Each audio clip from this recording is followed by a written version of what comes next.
All right, whenever you're ready. Good evening, everyone. I call to order the regular Board of Education meeting on May 28th, 2026 at 6:30 PM in the boardroom of Oak Park and River Forest High School. Please call the roll. Mr. Brisbane. Here. Dr. Odell. Here. Mr. Arkin. Mr. Gertz. Here. Dr. Livingston. Mr. Ramos. Here. Ms. Williams-Lee. Here. I move to enter closed session for the purpose of discussing the appointment, employment, compensation, discipline, performance, or dismissal of specific employees of the district or legal counsel for the district and independent contractors and specific volunteers, including hearing testimony on a complaint lodged against an employee or against legal counsel for the district to determine its validity. However, a meeting to consider an increase in compensation to a specific employee of a public body that is subject to the Local Government Wage Increase Transparency Act may not be closed and shall be open to the public and posted and held in accordance with this act. Collective negotiating matters between the district and its employees or their representatives, or deliberations concerning salary schedules for one or more classes of employees, security procedures, school building safety security, and the use of personnel and equipment to respond to an actual, a threatened, or a reasonable potential danger to the safety of employees, students, staff, the public, or public property. And litigation, when an action against, affecting, or on behalf of the particular public body has been filed and is pending before a court or administrative tribunal, or when the public body finds that an action is probable or imminent, in which case the basis for the finding shall be recorded and entered into the minutes of the closed meeting. May I have a second? Second. Please call the roll. Dr. Odell. Yes. Mr. Gertz. Yes. Mr. Brisbane. Yes. Mr. Barnhart. Yes. And Ms. Williams-Lee. Yes.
So what do I say?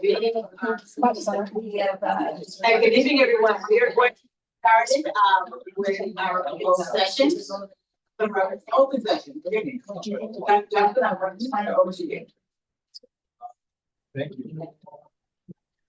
Just in a minute. We're doing let's start with our student showcase, shall we? We have students to showcase the show. What's up? Oh, that's right. Lisa, I turn this over to you to start. Thank you. Our first one will be our woodworking capstone students, and they have a nice little reveal for you guys tonight. Yes.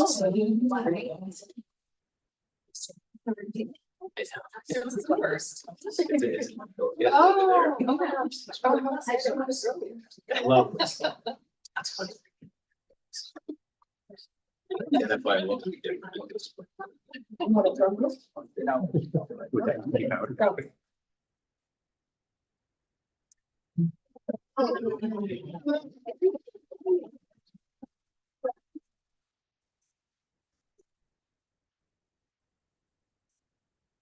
Oh my gosh. Pretty cool. What else does it do? We're with woodworking, and the whole first semester of the school year, we just spent building this podium. And there was 3 other people, but they're not here with us, but this is pretty much what we did. We're very excited to present this. Thanks. I'm gonna tell you, I'm a junior. Okay, Working on the same. okay. Well, thank you both. It's beautiful. Thank you. Appreciate it.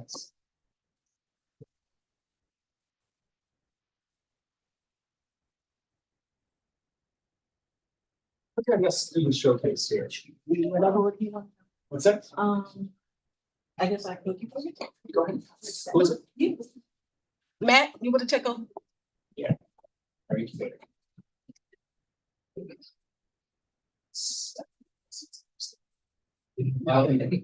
So, as you know, every year, this is Place Entrepreneurship 1K class, and this is said CTE. Does our annual Shark Tank. We've been doing it for, I think, 9 years now. And this year, we have 3 gentlemen from our winning team, New Tracks. They'll come up and introduce themselves in a moment and tell you what the problem was that they were trying to solve, the solution, and the exciting news that they got today about what comes next. So really, really pleased to be able to introduce New Tracks.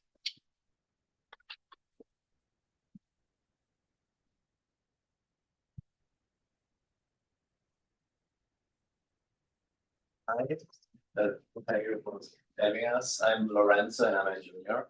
I'm Jonathan, I'm also a junior. I'm Tyler and I'm a senior. So should we just like?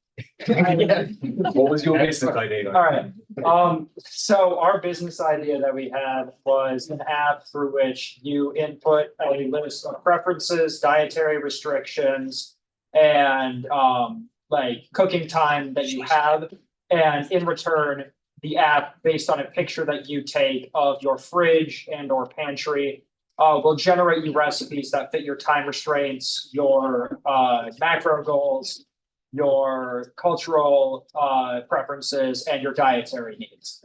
And so we had originally targeted this towards just busy people. We've now focused more on targeting towards people with GLP-1 who might want to save time cooking, but also need to meet certain protein goals based on what they have in their fridge itself. And so, Yeah.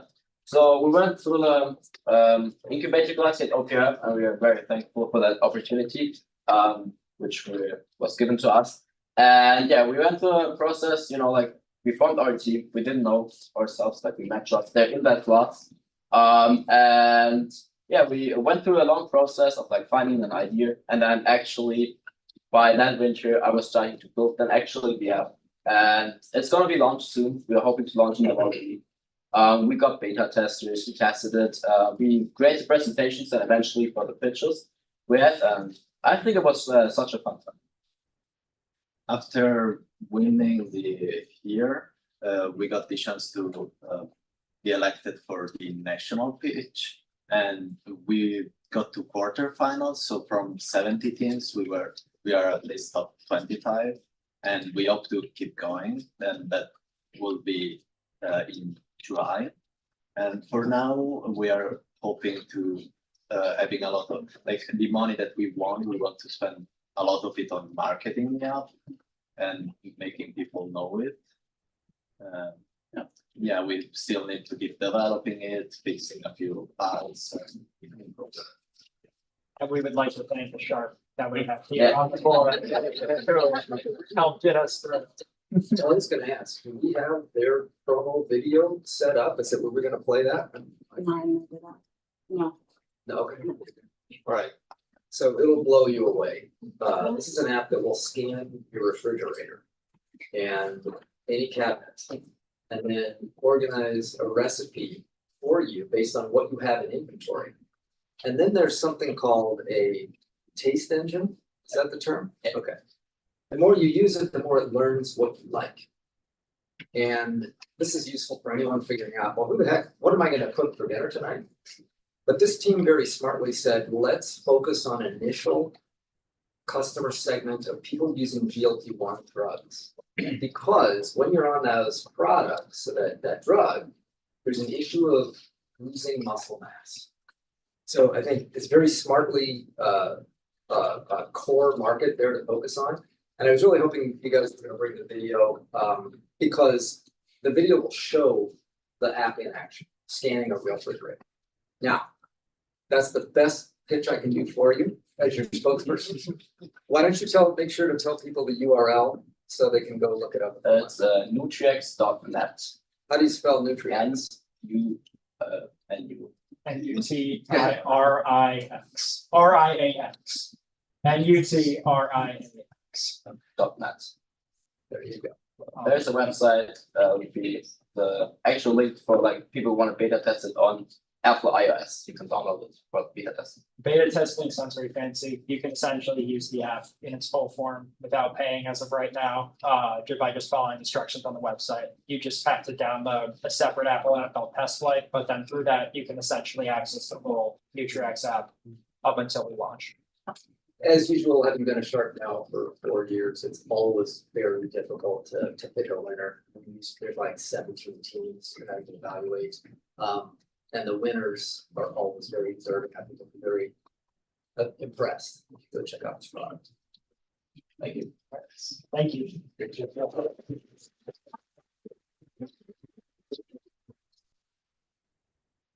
think our last student showcase is Mr. Bodie, who's here from AFS to present a certificate or award to the district.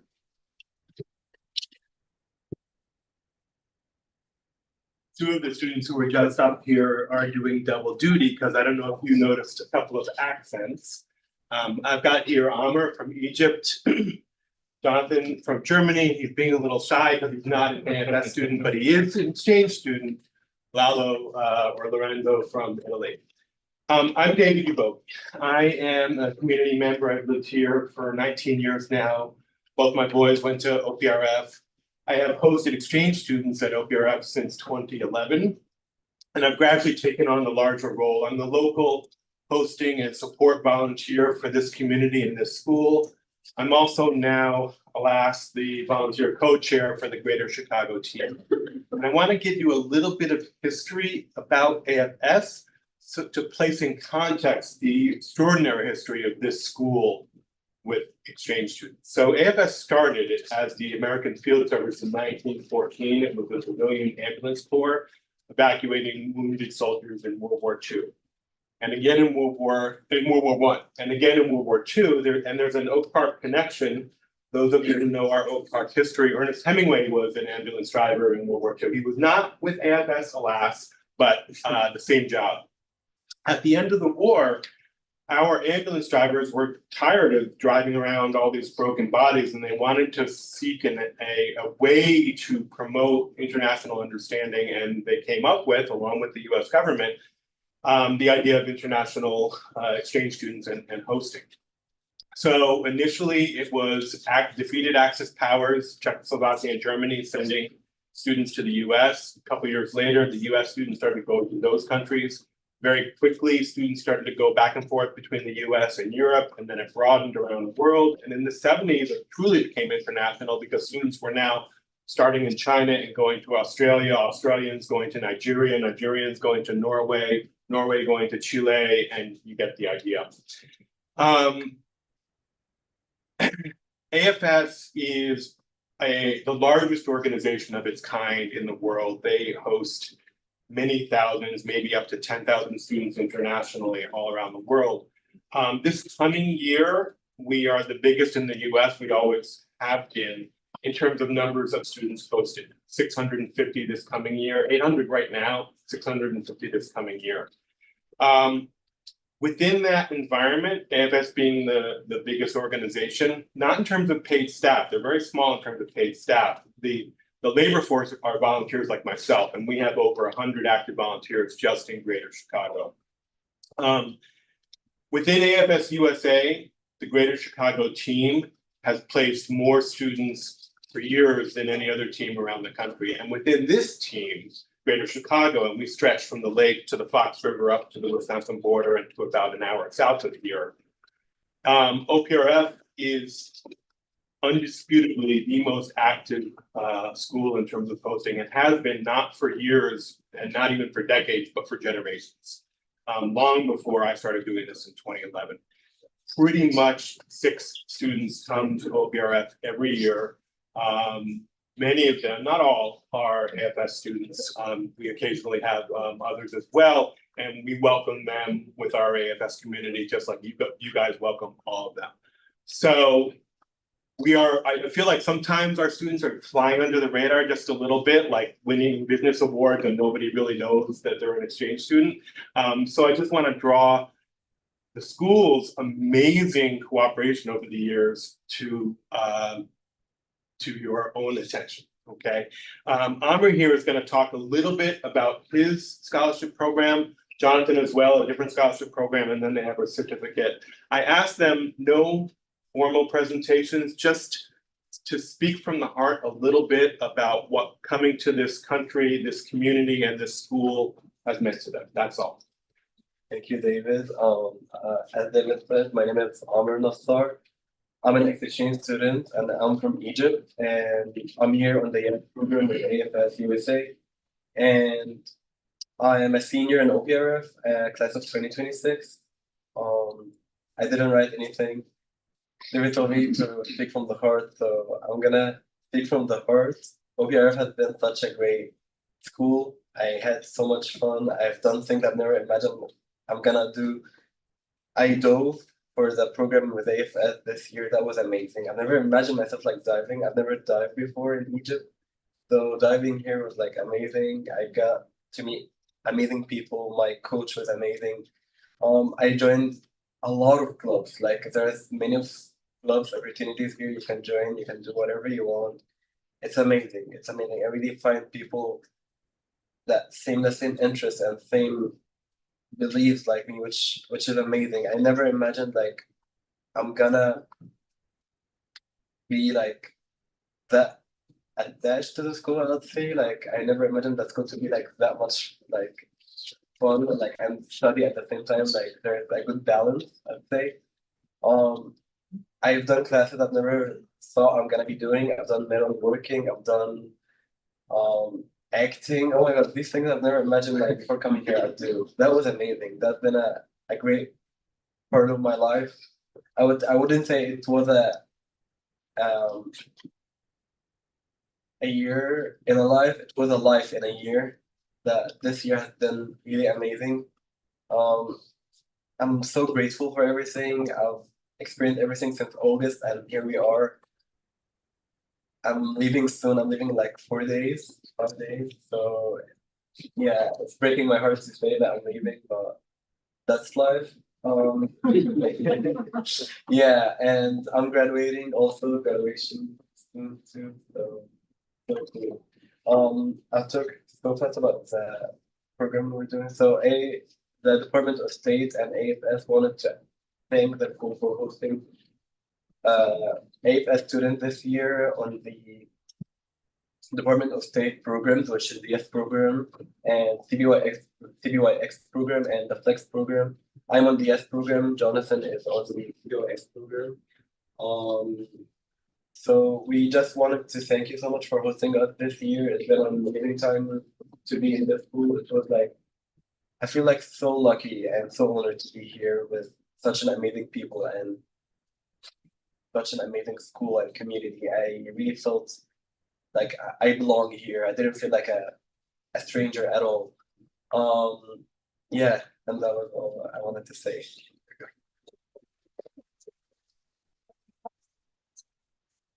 I'm Jonathan. I'm from Germany, and very first through my scholarship I got.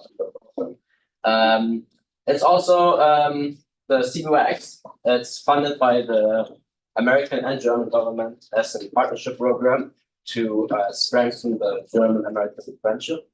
And it's going on for over 40 years now, and it's one of the strongest and rich funded scholarships out there. There are around like 250 students from Germany going to the States without having to pay anything, which is a great opportunity because my family wouldn't be able probably to afford it or didn't want to afford it and go through a regular program there. So that's a great opportunity. That's very like the background knowledge about my exchange organization. For my year here, I can just say it's crazy. Experience a completely different country. Also, if like Germany is a pretty Western shaped country, so like there are a lot of similarities, but like still, as Amr said, like opportunities at the school is I think one of the big points. Like where the United States is a very, very cool country. You can take courses however you want. I mean, you've seen our business project. It went through the business incubator class, and there's no such class close to that in Germany. So I'm very thankful for having the opportunity to be at OPRF and actually having those classes. I participated in cross country and track season, so I was running all year, and such a great community also there, having those school clubs, which you don't have in Germany, and I think that's a great opportunity. Thank you.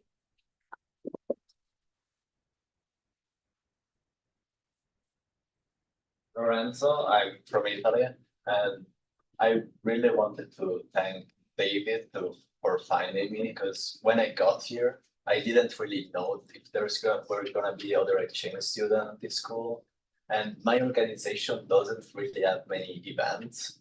And thanks to David, I found out about AFS. They've always been welcoming for me, and they have a lot of events that they let me participate into, even if I wasn't with them. And it's been really a great time. And yeah, I really wanted to thank David for finding me. I mean, I also want to thank this school because it has a lot of opportunities, like Amr and Jonathan said. All the classes, the sports, the clubs everything is awesome. You can do almost whatever you want, and it's really nice and welcoming. I've met a lot of people that really try to help me. All the teachers, my counselor, they have been really great, and they've made my year amazing.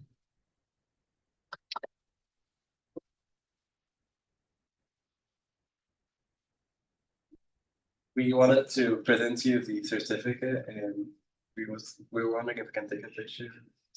So Superintendent, I would recommend.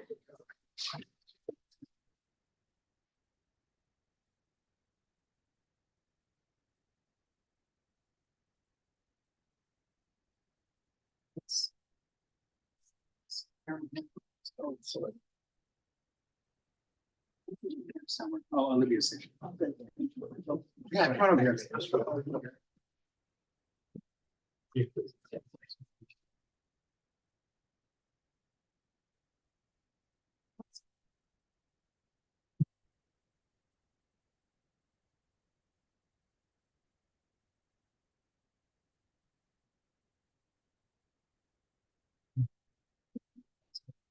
I'll point out as I'm walking back, I didn't get a chance to meet all of those students in various ways up here, but there. I did get to help judge a cannonball competition at one point, and you were spectacular.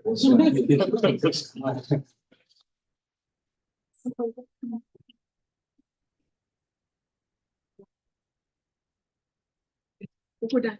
Okay, that concludes our student recognitions. Now, actually, I have this up. I want to make sure that it is the next. Oh, no, our student council liaison. Is our student council rep here? She might not be here. She's not. It's hard to tell. Maybe. She's not. Okay. After all, she is done with school, right? Actually, in fact, all the students here finished school. But I do have superintendent. Well, first, congratulations to junior Jalen Hammersley on earning a fourth place award at the 2026 Regeneron International Science and Engineering Fair, the world's largest and most prestigious international high school science and engineering competition. This marks the highest finish ever earned by an OPRF student at the international competition. And you can read more about Jalen and her accomplishments in the recent Wednesday Journal. For the third year in a row, the OPRF music program is headed to state. The OPRF Wind Ensemble has been selected by audition to perform at the Illinois Music Educators Association State Conference in January 2027. Congratulations on being selected for the conference, which is a tremendous honor. Also, congratulations to OPRF Theater Department Chair Michelle Baird on being named the 2028 Illinois High School Theater Festival Executive Director by the Illinois Theater Association. Award-winning theater director at OPRF, Michelle has served on the ITA Festival Planning Committee for more than a decade and currently represents the high school division on the ITA board. Kudos as well to senior Nolan Maddox on earning runner-up for best performance in an actor role for his work in Rent, School Edition, at the 15th Annual Illinois High School Musical Theater Awards. This honor qualified him to advance to the National High School Musical Theater Jimmy Awards. Kudos as well to OPRF Shakespeare Slam Team on earning first place at the Chicago Shakespeare Teen Slam Championship. In addition, team captains Rowan Neville and Ellie Shea were both inducted into the Chicago Shakespeare Teen Slam Hall of Fame that same evening. The other members of the team are Ainsley Bassett, Benjamin Boyd, Finn Drew, Gayatri Godby, Jeanette Zort, Lilette Tekla, and Teddy Nielsen. Congratulations to senior jazz pianist Roy Kerner, who will take the stage this coming weekend as a member of the Youth Jazz Ensemble of DuPage at one of the nation's most prestigious jazz events, the Essentially Ellington Festival in New York City. Our parent group, Apple, have honored several outstanding Huskies with scholarships recently. Congratulations to Julie Garrett and David Ogunzion, who earned the inaugural Lionel Johnson scholarships, and Malik Ojigatu, recipient of the Students Exhibiting Excellence and Determination SEED Scholarship. Congratulations now to English teacher Rex Ovalle as an elected leader and member of the executive committee of the National Council of Teachers of English. He has co-authored the guidebook Artificial Intelligence English Language Arts Framework for ELA teachers in grades 6 through 12. The guide includes practical tools, strategies, and a critical examination of AI tools in the English classroom, with the goal of ensuring that technology serves as a bridge rather than a barrier to meaningful learning. And because this year is almost over, I want to get a few early accolades out to some of our sports students who have excelled as they wrap up their seasons. This past weekend alone, we won regionals in softball and soccer, sectionals in boys tennis and boys track, and baseball and boys volleyball won conference. Girls track won sectionals with a 9th place finisher in shot put at state. Good luck to all of our teams who are still rounding out their seasons. Competitions run through all the way through mid-June. Finally, I want to share something I normally don't share during the superintendent's announcements. There's this wonderful note that we received from the theater, that theater department chair, Michelle Bayer, previously mentioned, received from the marketing director of Broadway in Chicago after the Illinois High School Musical Theater Awards. This director is referencing the performance of the two leads in our productions of Rent, Nolan Maddox and Micah Merrill, who both were nominated for Best Actor Awards. Here's a quote. "I want you to know that Nolan and Micah did you and OPRF so proud. They were kind and professional and just oodles of talent. Additionally, Anthony Rapp was so blown away by both Nolan and Micah, and also wanted me to pass along his thanks as an OG Rent cast member. He said he could tell through Nolan and Micah's performances, how much care and work had gone into the production, and that you had really coached and taught the students on what the story and time period really meant. He said that both Nolan and Micah's interpretations of their Rent songs were some of the best he'd seen, and he credits you with that as well. Full disclosure, he got rather emotional. So always good to hear that great news about our students, and that concludes our superintendent's announcement. Johnson.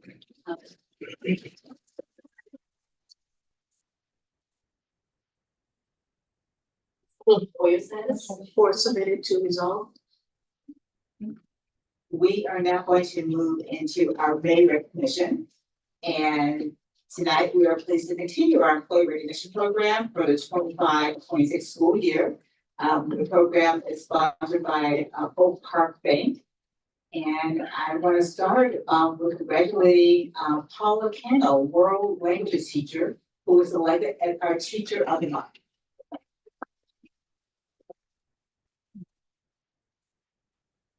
The highlights from the nominations received for Paula. Paula Cano inspires connection, inclusion, and a love of learning, adapting her teaching to support every student while building confidence, fostering growth, and creating a classroom where all students can succeed. What a great nomination. Is Paula here? She is. Paula, congratulations, come on up. Thank you.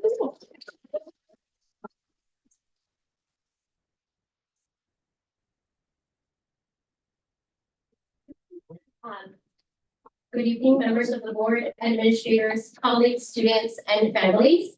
I want to thank you for this recognition as Teacher of the Month. It is truly an honor to be nominated and supported by a community that values education and the work we do in our classrooms every day.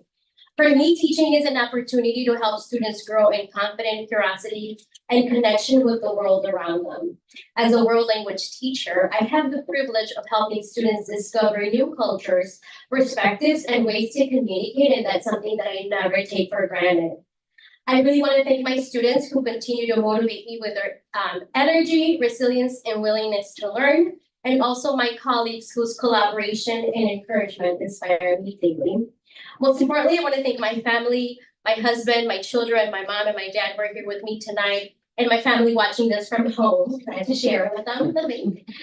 Teaching requires a lot of heart and time, and I could not give my best to my students without the support they gave me at home. So thank you again for this honor. I'm grateful to be part of the Oak Park and River Forest community, and I look forward to continuing this meaningful work together.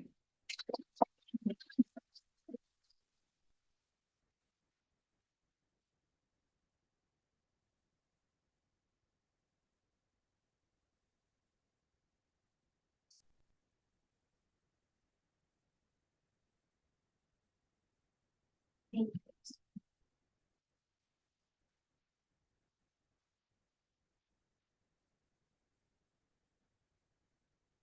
And now we would like to extend congratulations to Patrick Harris, Special Education Teacher's Assistant. Here are some of the highlights from the nominations received from Patrick. Patrick Harris exemplifies those things that are best through positivity, dedication, and care. He supports all students, builds strong relationships, and consistently goes above and beyond, both in class and across school activities. Congratulations again, Patrick. Is there anything you'd like to say? Are you present? He's here.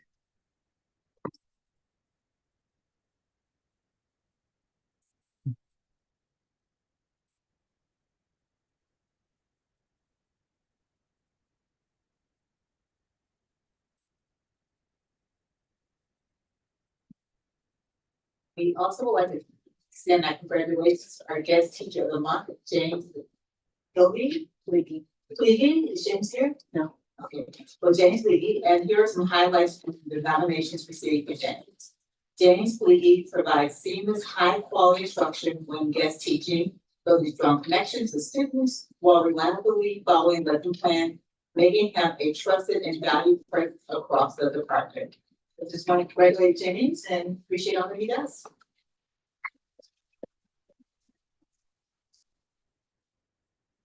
Next, we want to extend congratulations to our volunteer of the month, Gail Zamel, for her work with the site programs. Gail here. Here are some of the highlights from the nominations received for Gail's Amount. She connects students to meaningful opportunities, advocates for individuals with disabilities, and builds lasting community partnerships, creating real-world experiences that support student growth, independence, and long-term success. Congratulations. Anything you'd like to say? You're good. Not much, just to say that I work with some of the greatest students who work every day to prove their worth. Thank you. Gail?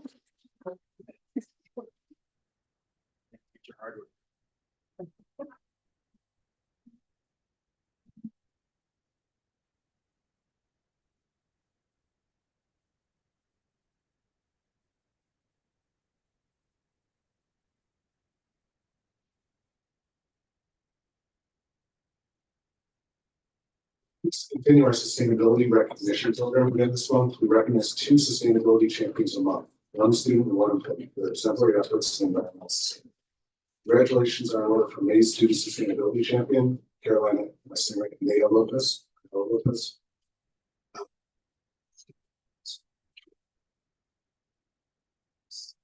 Here are some of the highlights from the nominations received for Carolina.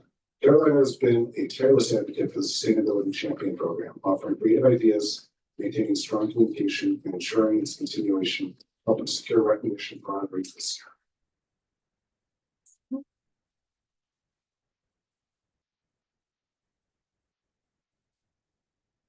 And the Staffordty Sustainability Champion for the month of May is Kurt Alsop, Director of Buildings and Technology. Curtis Alsop balances construction logistics while supporting student sustainability projects, encouraging curiosity, collaboration, and problem solving. His knowledge, positivity, and dedication have strengthened initiatives and helped leave OPRF better than he found it. Congratulations, Kurt, and is there anything you'd like to say? I'd just like to say thank you. It's an honor and privilege to work with kids. I really enjoy it. It's just an honor to receive it.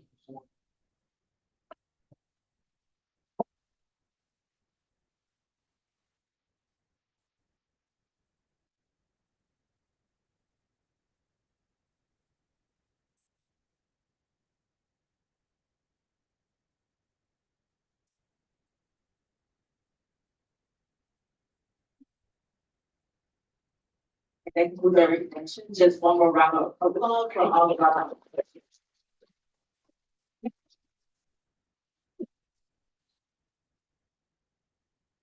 And next we have public comments, public comments. So we have 9 in person. I forward 2 to the board, 2 comments. One of them will be in person, with Mr.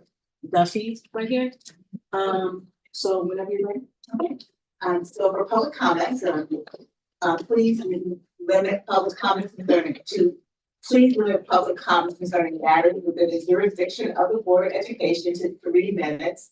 And I will keep everyone to 3 minutes, so please do not get offended. This section is not intended to be a dialogue with the Board of Education. The response time for any questions raised in public comments will be responded to within 2 weeks. And so Ms. Evans, who's our first speaker? Our first speaker tonight is Ms. Christina Waters. Waters.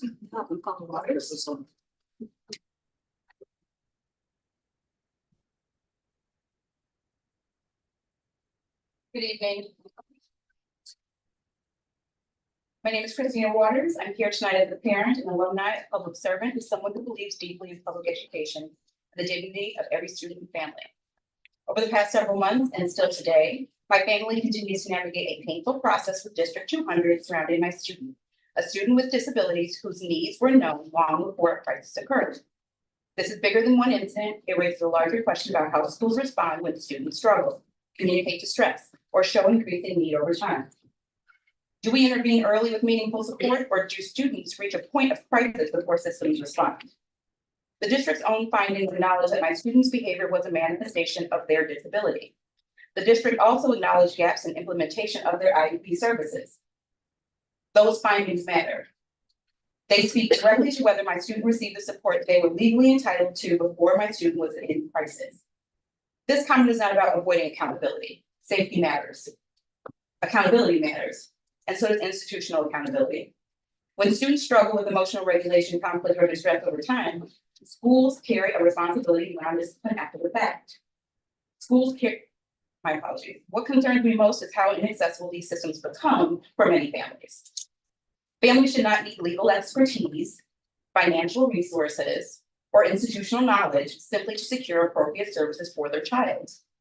As a parent and longtime community member, I cannot separate this experience from patterns many families have witnessed for years.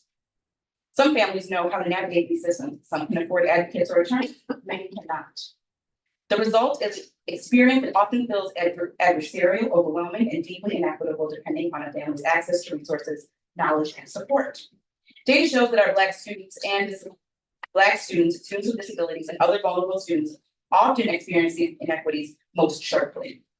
I'm asking this board to reflect carefully on the culture we continue building in District 200 for all students and families, including those who utilize services within the special education department.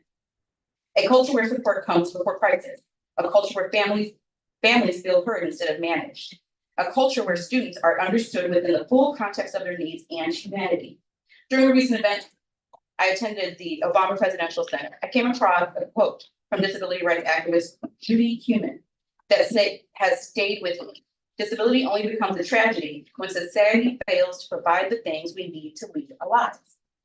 I hope this district reflects on what it means to build systems that support students and families before harm occurs, instead of responding only after crisis. Thank you.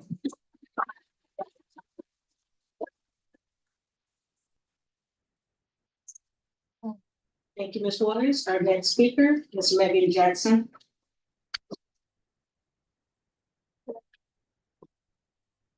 My name is Megan Jackson, OPRF, class of 2005.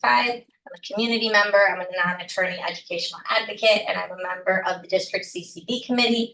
I am here tonight to again raise concerns about the lack of formalized suspension review procedures in D200. I am going to request a response even though I didn't receive one last month. When I requested that the suspension hearing procedures be placed on the CCB agenda, Superintendent Johnson declined, citing a conflict of interest due to my relationship with the family that's currently experiencing the process. So then I asked directly whether a written process document even exists, and I did not receive a clear answer. I still have not received one. The reasonable inference is that there is no formalized, consistently applied process to suspension review hearings. This is a serious compliance issue under both the Illinois School Code and your own board policy. The superintendent also noted that only one suspension review has even gone to the board all year, offering that as a reason the topic doesn't warrant attention. I read it as the opposite. If families are rarely accessing board level review, we need to ask why.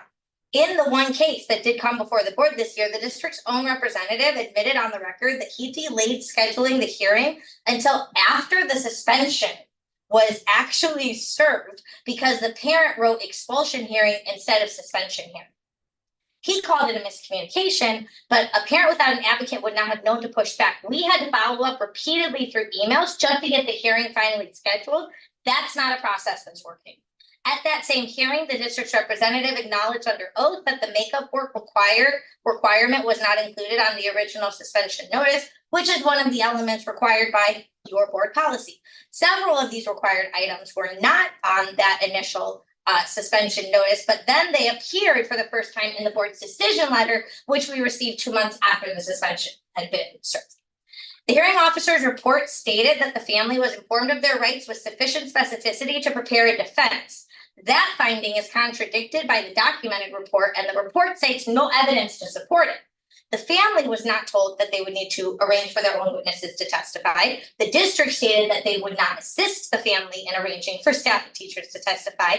The family was not told before the hearing that the hearing officer had a prior professional affiliation with the district's current legal counsel. That relationship was never disclosed. Now to the larger picture. According to ISB report card, Black students accounted for 19 out of 19 out-of-school suspensions last year at this school. 100%. The board policy 2270, which was adopted by this board, explicitly identifies disproportionate discipline by race as a prohibited discrimination. The board has an obligation under its own policy and Title VI to respond to that data with more than a deferred annual report. The families of this district deserve a process that is transparent, documented, and actually accessible. What I have observed this year does not meet that standard.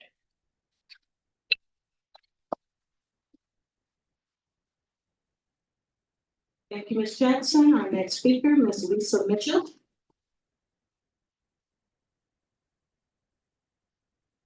I'm Lisa Mitchell, as a community member and a parent of two OPRF high school alumni and one current student. I feel compelled to bring to your attention what I believe is a concerning and potentially dangerous school culture. On May 6th, our son was physically attacked in the hallway outside the cafeteria. Student video footage, which began before our son exited the cafeteria, makes it clear that this incident was premeditated and our son attempted to walk away.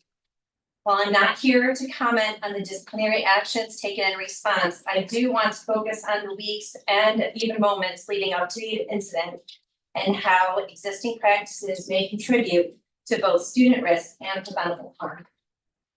It was widely known amongst the students and even the staff that the offending student had exhibited ongoing disruptive behaviors, including throwing food. In fact, two staff members acknowledged to our son after the incident that the other student had a pattern of problematic behavior over time, in even directly leading up to the attack. Our concern is not just the behavior, but that it appears that these incidents were neither consistently documented or effectively addressed. Following a conversation with Campus Safety Director, Ms. DeVitt, we learned that reports of low-level infractions made by campus safety officers are directed to the student's dean, who has full discretion over whether or not to take action. There does not appear to be a systematic method for tracking repeated minor infractions over time. In such a system, it's reasonable to expect that the staff may become discouraged from reporting behaviors when there's little visible follow-through. This can inadvertently create a culture of permissiveness where students learn that repeated misconduct carries limited consequences or none. This further is illustrated in our situation where after the incident, the offending student refused to comply with the requirements of the safety plan 3 separate times over the course of 7 school days. Clearly, there was a feeling that little would be done. For students exhibiting these risk behaviors, this embodies a missed opportunity to establish clear expectations and accountability, both of which are critical for their development as a responsible young adult.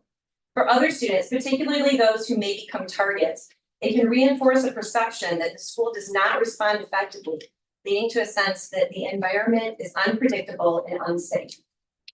As members of the Board of Education, you're entrusted, as outlined in the handbook, with using both qualitative and quantitative data to inform policies and promote a safe, respectful, and thriving school environment. I believe there's a significant gap in the collection and use of data in this context. Aggregated campus data must be consistently tracked, analyzed, and shared with both the board and staff on a regular basis. Establishing clear expectations for documentation and review of low-level behavioral incidents would help ensure that patterns are identified early and addressed proactively before they escalate into serious incidents like the one involving our son. I will tell you that within our parent network, when people became informed of the incident, the common response was that you don't care, that nothing will be done. I disagree. No one volunteers to be on the board. No educators choose to be in that forum because they don't care. I think you're missing a piece of data and you should be owed it, and our students should have you here. Thank you. Thank you, Ms. Mitchell. I have 3 students coming up next. I have Ray, Gianluca, and Nolan.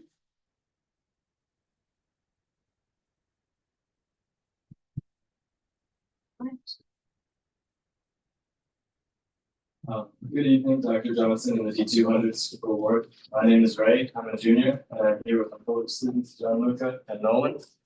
We are speaking on behalf of Students Feeding Students. It is our third time making a public comment to the board about our snack cabinet initiative, and today we are happy to provide an update.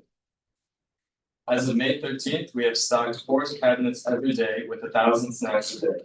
In total, we have distributed more than 12,000 snacks. On May 21st, 1 week ago, we took a survey of 475 students and found that nearly 80% of students have seen the cabinets, nearly 40% have taken a snack. So we estimate that over 1,300 students have done so. And the main reason students who knew of the cabinets hadn't gotten a snack was that the snacks had run out.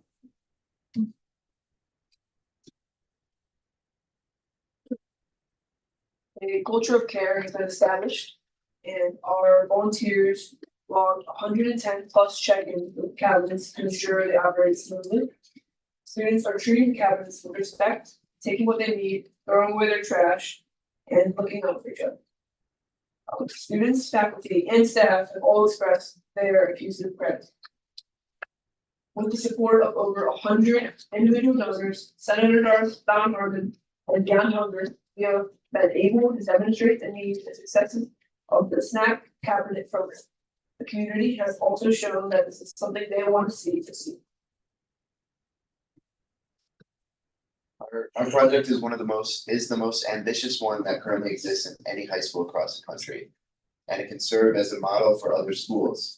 However, we can only continue this with the explicit financial support from the district. 14 students cannot and should not be expected to raise funds to feed our peers forever. A proposal was shared with Dr. Johnson over 2 weeks ago, and we have shared it with you directly today. Compared to the district budget as a whole, this project, with a budget of approximately $200,000, is a small investment that promises to make a huge impact on our campus. We see and we hear a lot of money being spent on our athletic and musical facilities. And we are looking for administration and board consideration to address a basic human need and help us end the stigma around hunger and reduce food insecurity among students at our school. We urge school leadership to bring our proposal to the full D200 Board of Education for a vote to fund this initiative for next year. We've shared with you guys a graphic that summarizes our statement. Thank you.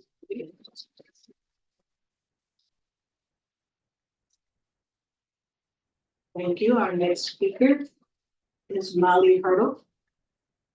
Did I pronounce that correctly? You did. You did. Hey, everyone. I'm Molly Hurdle. Good evening, Dr. Johnson and D200 board members. I'm here representing the OPRF High School Mutual Aid, and we're here to speak in support of Students Feeding Students, who you just heard from, whom we act as a supporting sponsor for. These 14 students came together for the first time on January 3rd this year, on the last day of winter break. In less than 5 months, they have brought their vision of snack cabinets to fruition. However, they are now at the point where everything that can be done without district support has been done. We understand that Superintendent Johnson is in receipt of the proposal submitted a couple weeks ago. This modest proposal, less than $200,000, is not on today's agenda. We understand from the budget timeline President Williams-Lee laid out that the time for having these budget discussions is now. We want to be a community who loves all of our children. We want to be a community who chooses to lead, particularly in these times, and model what it looks like to truly care of the children, for the children entrusted to us. We want to be a community whose schools embrace a curriculum of caring. In the very first meeting between FFS, the administration, and 2 board members, Superintendent Johnson stated that he shared our values. We know it to be true that individually, many of you on the board also share our commitment to children. We implore you to please put the SFS proposal to vote. Please vote to fund this student-led initiative. We want to be able to work in true collaboration with the school and make sure that 26-27 school year is the year every child in the building feels cared for.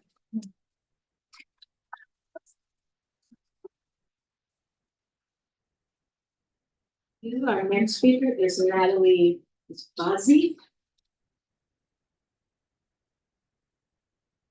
Hello, good evening, and thank you for listening. My name is Natalia Rodríguez Barsi.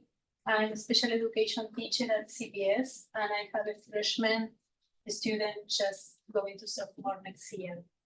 And I'm here because I want to question the decision to spend educational funds on the construction of a pool and fitness facility, while many of our students are still lacking the academic support they deserve and need. Our school proudly promotes diversity, equality, and excellence. We often hear these words in meetings, newsletters, and presentations. Our school motto is "Ta Realista," those things that are the best. But we must ask ourselves, what is truly the best for students? Is it a new pool? Or is making sure every student has equal access to quality learning? We are a school with a diverse population of multilingual learners and students with IEP. Many of our students are capable, intelligent, and motivated. Yes, they continue to face barriers in honors and advancing classes because there are not enough special education teachers available to support them. Often, students with IEPs are placed in accelerated classes that do not challenge them enough. And certainly, this is not equality. Students with IEPs benefit greatly from the presence of another certified adult in the classroom, a special education teacher working alongside a content teacher that can provide accommodations, individualized support, and encouragement that help the students succeed academically and socially. This support allows students with disabilities to participate in honor classes and challenge themselves. That is how inclusion looks like. Equality is not simply a word printed on a newsletter. Equality means investing in students who need support the most. Equality means ensuring that every student, regardless of disability, language background, or learning difference, has access to a rigorous education and real opportunities. A pool may benefit athletics. A fitness facility may improve appearances, but neither of those investments will matter if students' academic needs are not completely fulfilled. If we truly believe in all those things that are the best, then we must prioritize people over buildings. We must invest in special education teachers, co-teachers program, and inclusive classroom before investing in luxury facilities. Because the best things we can give to our students is not a new building. It is opportunity to succeed and the best quality education.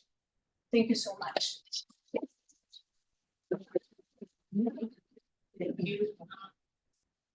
Correction. Mr. Becker, you signed in for public comments. I'm gonna say that's a no-go. All right, sir. Let's move on to the next person. Keon Lampert. I think that's part of the presentation, Lisa. Oh. For project 2. Okay. All right, so I'm on to my last one. Mr. John Duffy. Oh, never mind. I'm sorry, I was just waiting. Okay, no problem. This is Keon. Thank you so much for that. Hold on, keep. Are you Is here? this public comment or part of the? This should be, I thought this was later, the Part of the Act Act 3. It is, Yeah. okay. Yeah. This is public comment. We're not there yet. Okay, All thank you right. so much. No problem. You bet. I would have liked to give you. Don't worry. Thank you so much. All right, so on to my last public comment, Mr. John Duffy.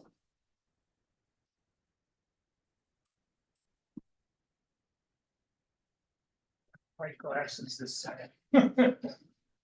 Forgot my cane though. Good evening, board and community members. I want to speak about a document that I think is going to be as important as any report in the last 25 years in this district. It was presented on April 30th. It was from the Community Finance Committee. I want to thank Professor Michelle Mangum and Mr. Bob Spatz, who led that inquiry. I also want to thank Mr. Brisbane and Professor Odell, who supported that inquiry. What did it say? It said we need to rearrange how we spend for more impact on equity. I also want to remind people that one of our own very own board members, Ralph Mateer, co-sponsored and co-wrote this bill in 2017 for the state of Illinois. It started in this room. It finally came back to this room. It has great potential. It requires careful study. But on the surface, the prima facie, immediate recommendations speak to issues that were identified tonight. How does special education work in the mainstream classroom? Where does co-teaching take place? Where do we have expert teachers rather than uncertified teacher aides doing instruction? With all due respect, I don't know any of them, but a certified teacher brings the expertise this school should expect in the classroom. And in fact, the three immediate recommendations of this monumental study, and I'm going to say that because I've read every study in the history of the school for the last 40 years. It ranks right at the top. And that's a credit to these people who stood behind it. It should have been part of the original assessment of the Imagine proposal. It speaks directly to equity. We've never done an authentic equity assessment of programs and resources. This evaluation starts that process. It resembles that process, and we need to honor the findings. But it goes a little further. The sports talk about community, parent, and student input into how we make decisions about equity. That's a conversation that has to continue. So I'll end with the three immediate recommendations. The report says immediately, board members have said the money's there. Money gets moved around, we can find it. If we believe in the priorities we've set as a community, it says immediately, we need to expand significantly the role of research-based instructional facilitators, content experts who know content as well as craft. I'll wrap up. And to provide funding for a revamped tutoring program. It's based on high impact results. We have to do that. And lastly, to provide an expanded and revised comprehensive support system. All these recommendations, last sentence, have been in reports for the last 4 years, which we've brought to this board. It's time to act. I know you believe in it. I know you will do it.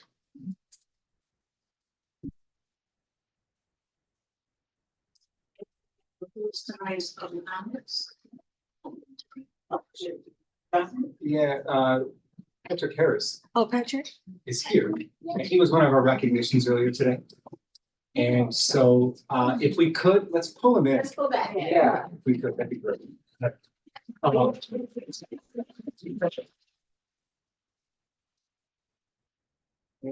y'all doing today? Good to see you. I came like this, I just came from baseball practice. I don't know what to say, but what y'all want me to say? Well, let us read again what they said about it, right? So in case you missed that. So, yeah, it's, okay. All right. And now, we would like to extend congratulations to Patrick Harris, Special Education Teacher's Assistant. Here are some of the highlights from the nominations received for Patrick. Patrick Harris exemplifies those things that are best through positivity, dedication, care. He supports all students, builds strong relationships, and consistently goes above and beyond, both in class and across school. Congratulations, Patrick. Sarah, anything you'd like to share with us? One thing I have to say is, thank you for the opportunity. As they always say, each one teach one. If I see someone struggling, I join in.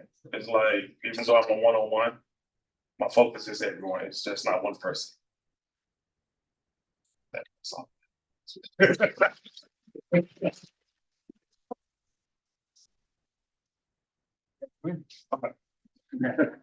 Congrats.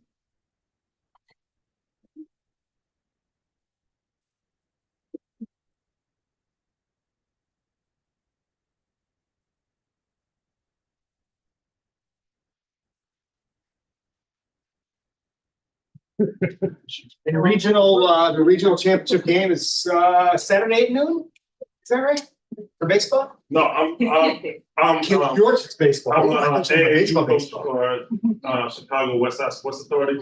We're trying to break the barrier between police and black kids. And so far, we've been doing this for 8 years, and none of our kids was caught up in any wrong activities with police, straight and narrow. So, Thank you.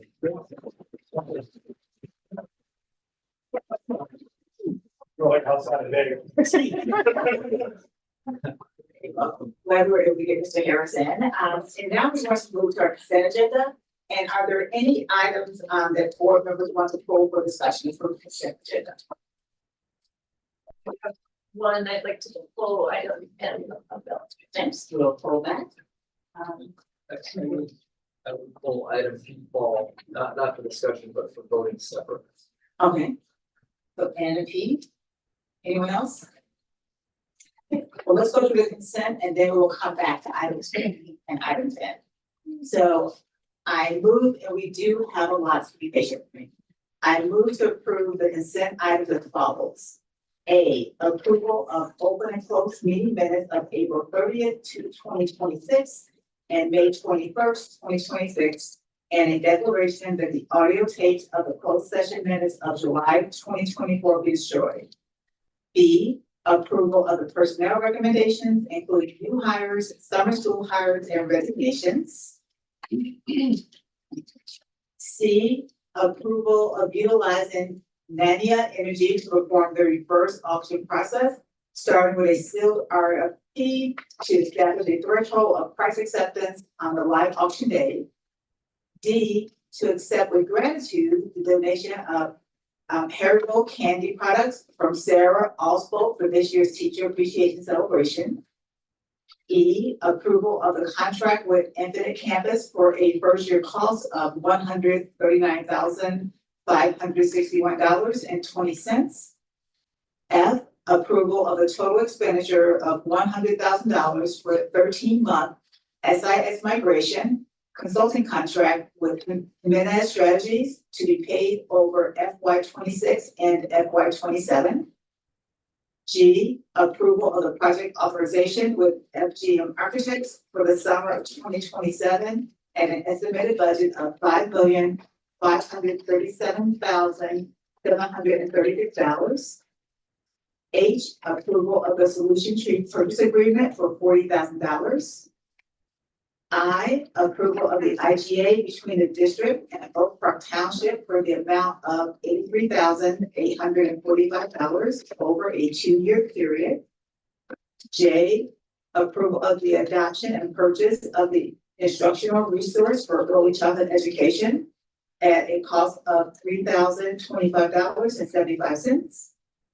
K, approval of the contract extension with Always Medical Carriers. L, approval of the contract extension with First Student for Special Education Transportation and Charter Service at a 4% and an increase of 5.8% for maintenance service. M, approval of the 1-year extension of the IGA between Oak Park and Brook Forest High School and District 97 for the provision of freshly prepared meals for the 26-27 school year. N, approval, I'm gonna say that one. O, approval of the 3-year contract with Frontline Education at a total cost of $38,938.72. Q, approval of the following board policy for second read in action. 200 types of Board of Education meetings. 2210 organizational Board of Education meeting. 2220 Board of Education meeting procedures. 2250 access to district public records. 2-260 uniform grievance procedure. 4-165 awareness and prevention of child sexual abuse and grooming behaviors. 530 hiring process criteria. 550 drug and alcohol free workplace, e-cigarette, tobacco, and cannabis prohibition. 5250 leaves of absence. 5330 sick days, vacation holidays and leaves. 665, student social and emotional development. 6100, using animals in the educational program. 6145, migrant students. 6170, Title I programs. 720, harassment of students prohibited. 750, school admission and student transfers to and from non-district schools. 7100, health, eye, and dental examination, immunization, and exclusion of students. 7185, teen and student dating violence prohibited. 7220, bus conduct. 7230, misconduct by students with disabilities. 7240, conduct code for participants in extracurricular activities. 7260, exemption from physical education. 7280, communicable and chronic infectious disease. 7300, extracurricular activities. 890, parent organizations and booster clubs. R, to accept with gratitude the donation of $1,000 to the Oak Park and River Forest High School baseball program. S, approval of the March 2026 finance report as presented. T, approval of the April 2026 and May 2026 check reimbursements and financial resolutions, including the payroll resolutions for June 2026. And U, approval of the March 2026 treasurer's report as presented. May I get a second? Second. I told you it was loud. Please call the roll. Mr. Bramworth? Yes. Mr. Gertz? Yes. Dr. Livingston? Yes. Dr. Odell? Yes. Mr. Brisbane? Yes. Mr. Arkin? Yes. And Ms. Williams Lee? Yes. And now we will go back to the items that were pulled, starting with item N, approval of the resolutions directing the transfer of $9 million from the education fund to the capital projects fund and $5,100,000 from the operations and maintenance fund to the capital projects fund. And I will open it for discussion. Evan? Thank you. So I'll start, and I wanted to pull this from the consent agenda because it's an item about which there's been quite a bit of discussion and questions that we've received as a board, including a public comment tonight that you heard. So I think it's important for that reason because there are a lot of questions about this, for us to have a little bit more discussion and just clarify the kind of history of these transfers, why we're making them, why the money starts in the education fund and how it fits into the overall funding picture for Project 2 and other capital projects. So Tony, thank you for coming forward, and let me open the floor to you. If you could maybe just sort of walk us through again the details about these transfers and what's going on with them, I think that would be helpful. Sure, and we have Brian Imhoff, our Director of Finance, online as well. So Brian, feel free to jump in. To clear up some of the confusion, when you think about just dollars in the education fund, two things make them up, and it's very similar to what makes up your money in your household. The revenue we bring in via our tax levy every year goes in. That's annual revenue, and then our savings is our fund balance. So if you think about a savings account at home, similar to what fund balance is here. When Project 2 had a financing plan that was passed in 2023, part of that plan included $44.2 million of operating fund balance to be used to pay for that project. These transfers then didn't get made in 2023. They get made as the bills come due. Couple reasons for that. First, as we talked about earlier in the year, when similar to if you have a revenue shortfall in your house each month, you can use a savings account to pay bills. Cook County had delayed our property tax payments for a number of months, so we relied on money in our fund balance to pay our bills until the tax levy came in. Had we transferred all of that money immediately, there's rules and laws in place that say we cannot pay operating expenses out of Fund 60, out of capital projects. So we would not have been able to pay all the bills that we have. The other thing that this allows us to do here by keeping money in fund balance until we absolutely need to pay our bills and then we transfer it over to capital projects. When the district receives a large sum of money, we work with our financial advisors to invest it out over a series of time. And we do a cash flow analysis to determine when we anticipate our bills will come in and invest that money out as long as possible to get the best rate of return. By allowing that money to accumulate interest in the education fund, we're able to leave that interest then in the education fund. So essentially use that money to gain additional revenue for our education fund and then spend that on things like the classroom and salaries. You'll find that in the annual budget in the revenue line under interest earned. Then when it's transferred over to capital projects, the interest is left behind and the bill is paid. Again, the money that's being transferred is out of the fund balance, not out of any new tax levy that has been brought in. If we were to transfer all that money and then the interest sat in the capital projects fund, then the interest would have to remain in capital projects for future years. That would bring down yearly revenue for our education fund. So we're utilizing this money in the fund balance to stretch our dollars even further in the ed fund itself.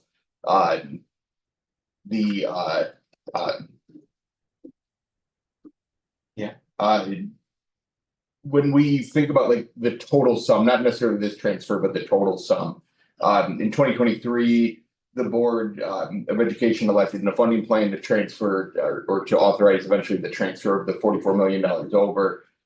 Just thinking if that money was invested for 2 years at 3% in a CD or one of the investments that we have, that is just around $2 million that the education fund has made in that period of time that we've then been able to reinvest in the classroom. It's the accounting is a little bit tricky, but the mechanism of it is not meant to take money out of the classrooms or out of salaries or anything like that to improve the building. Just the way we utilize what we have available to make more money into the ed fund itself. Tom, could you elaborate a little bit on the one-way nature? Right, so you said that if the funds can accrue earnings in the education fund, and then we can move the principal essentially into capital projects fund.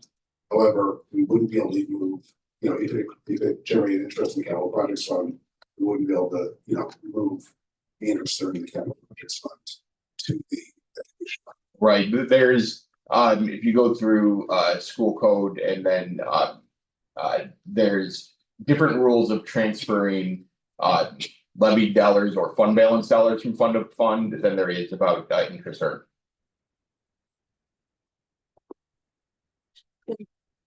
Just confirming, these particular transfers are in the current budget and fully expected to have. Yes, through. yes, if you actually go through, and you can even see the different amounts for the different purposes. The Project 2 funding plan called for the transfer of fund balance dollars. That's what's coming out of the ed fund.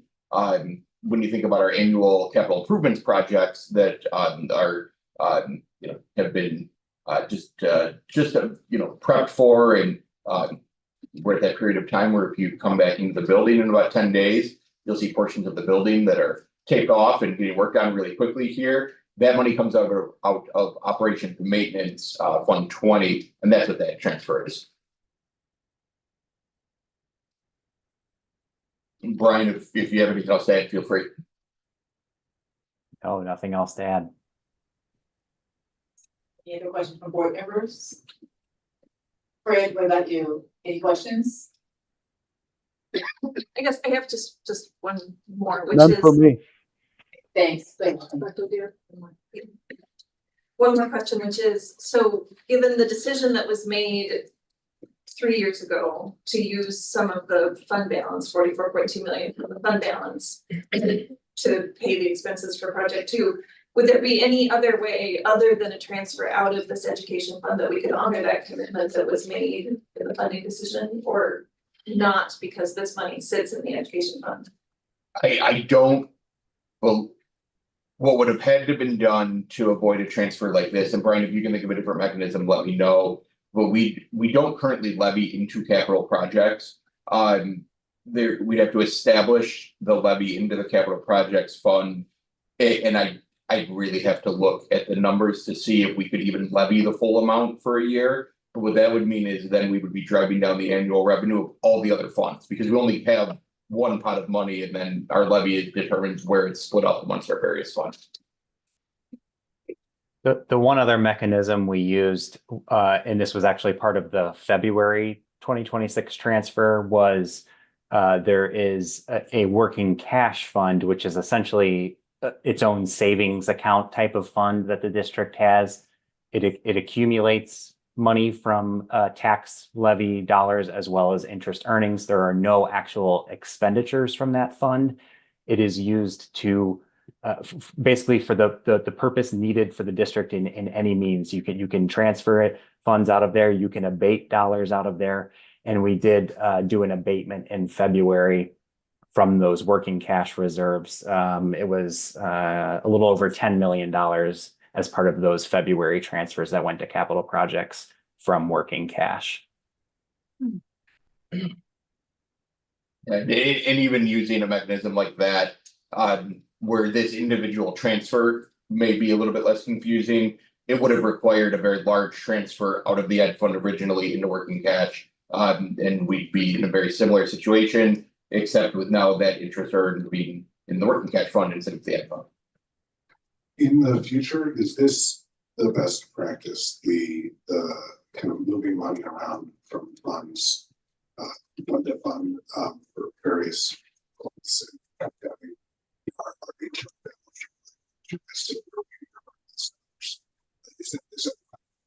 Yes, the biggest reason being, I'll give you an example here. Of that 44 million, this transfer will bring us just under 40 million of dollars transferred. Right now we have some a fair amount of money left in our allowance and contingency dollars in project 2. If those are not to be expended to their fullest, what would happen is then we'd have remaining balance in capital projects and not in the ed fund, and we'd rather keep the unspent dollars than in the ed fund for education purposes. Thank you. If there are no further questions, then I would like to move to approve the resolutions directing the transfer of $9 million from the education fund to the capital projects fund and $5,100,000 from the operations and maintenance fund to the capital projects fund. Second. Please call the roll, please. Mr. Burke, Yes. Dr. Livingston, Mr. Brisbane, Yes. Mr. Arkin, Yes. Dr. Odell, Yes. Mr. Bradford. Yes. And Ms. Williamson. Yes. And now for discussion, item P, which is the Securitas Technology contract. No discussion, just didn't want to vote on it, just the clump of other So, concerns. thank you. Are there any questions or discussion about the contract? And then I move that we approve the contract with Securitas Technology for the total of $56,082.67. May I have a second? Second. Please call the roll. Mr. Arkin, Yes. Mr. Burns, Yes. Dr. Livingston, Yes. Dr. Odell. Yes. Mr. Bradford, Yes. Mr. Brisbane, Abstain. and Ms. Williamson. Yes. The motion carries. Okay. Next, we are going to move to discussion item. I am going to make a slight change. Actually, I figured about that. I move to approve the 2026-27 consolidated district plan. Second. Second, any discussion?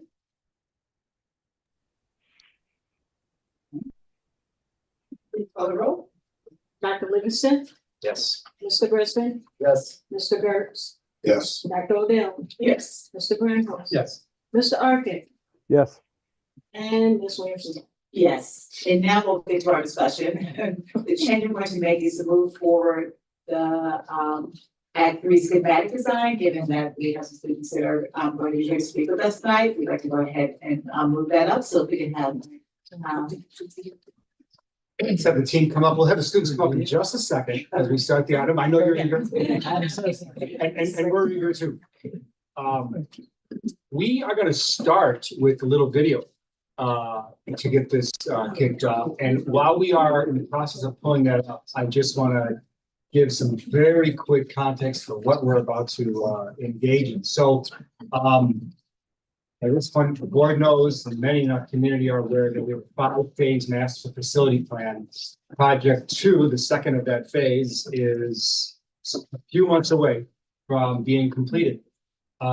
It was back in June 12th, a year ago, that our board approved moving forward with the concept design for the third phase of this plan, which is what we have since titled Act 3. To highlight the fact that this is largely, not exclusively, a performing arts renovation to our campus. We're going to learn more about that in just a little bit. But after that concept design was first viewed by the board then approved moving forward with the schematic design, which is what you're going to see here today. This is for, in a general kind of layman's sense, this is the product of the last several months where our architects in collaboration with many in our school community have worked to figure out if the programming needs that have been identified throughout this process can be met within the square foot that we have. And if so, what might that look like at this point?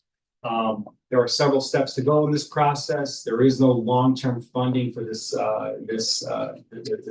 project that has been approved by the board. We're just moving along the process to see what we might be able to do with our facilities. So without me giving any more introduction, let's turn it loose to a video of our performing arts year in review, for lack of a better word.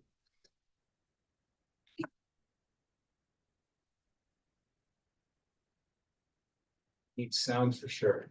It's muted on the bottom left.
we're certainly blessed with a geography performing arts program here at OPRF. And now, without any further ado, at long last, we have some students who want to come and talk about that.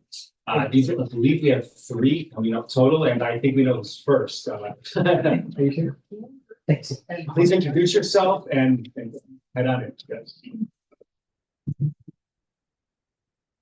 All right, good evening, everyone. I'm Kian. I'm a junior at OPRF. I would like to be a prominent member of the OPRF band program. Thank you for having me here tonight. I just have a few words to give about my own experience in the performing arts program. My first experience here at OPRF was actually in the early summer. It was in a marching band rehearsal, and it only lasted about 2 hours, but it gave me a massive insight into what the community that this school fosters would be like. I instantly became fully invested. I spent the next 3 years dedicating myself to classical, jazz, and marching band. I built my wonderful friend group that has supported me emotionally and academically here. They are some of the most gracious and intellectually curious kids I know. And I know Mr. Spada, the band teacher here, he's worked really hard to create an environment that rewards that type of behavior. It's one of the things I love most about our program here. Every student actively wants to participate and put in the time and effort. And it's hard to find that in high schools, but I feel like this program really emphasizes that. Whenever I felt stressed for one reason or another during school, I always had jazz ensemble. The next morning to play music I love with people just as passionate as I am. And I really want to emphasize I would not be the student I am today without the band department. More than almost any other class that has taught me to work hard.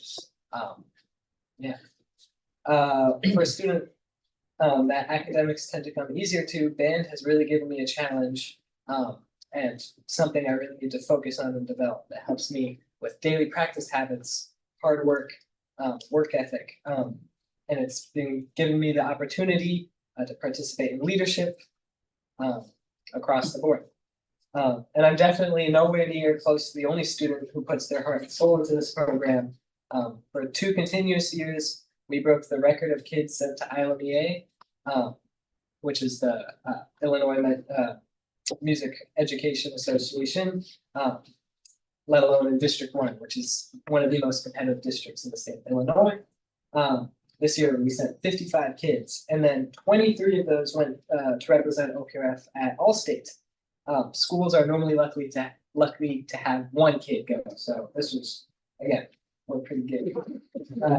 Thanks to Mr. Spada, again, who has pushed these students to their maximum potential.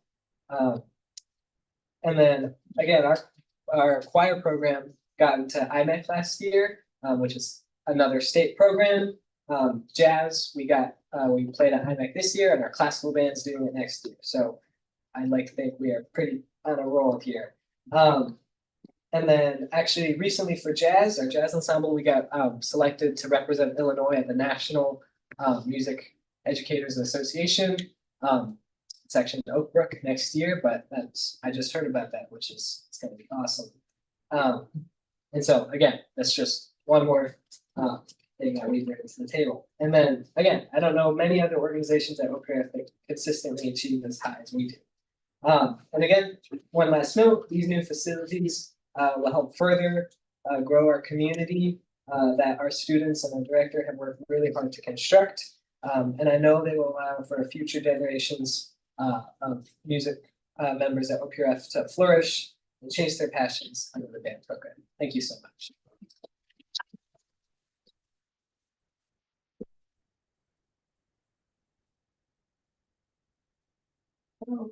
Good evening. My name is Star Perry, and I'm here to talk about choir. And for as long as I can remember, I've been in choir since elementary, middle school, and now high school. And they have been wonderful. Honestly, just wonderful. And I'm glad to say I've been put in choir for as long as I can remember. And I've had really incredible memories in the choir room with Ms. McGuire. And freshman year, you would not have seen me up here right now. Like, I was really nervous and I didn't want to talk to people much, but being in that choir room for the last 4 years, 3 years, have made me really get out of my shell and explore new things and, making friends I want to have did in freshman year because people were not my thing. And in that room, that choir room, I had harmony, which was such an amazing experience to get to be a part of as one of the many African American Black kids at this school.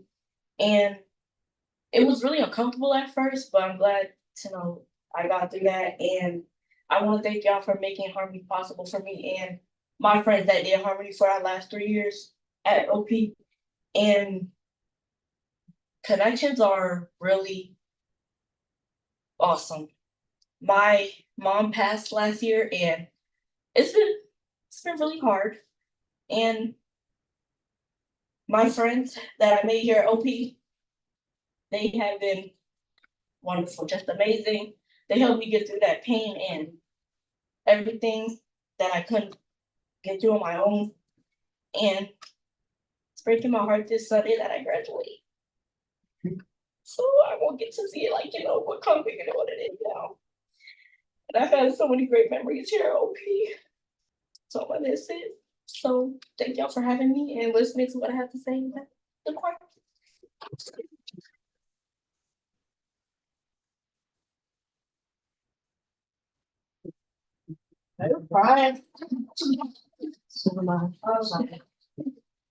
Hi, I'm Rowan Neville. I'm a senior. I'm representing our theater department. I'd like to preface by saying that I have taken all 6 theater, well, we have a lot of opportunities within the theater department. I have taken all 6 theater classes offered by OPRF.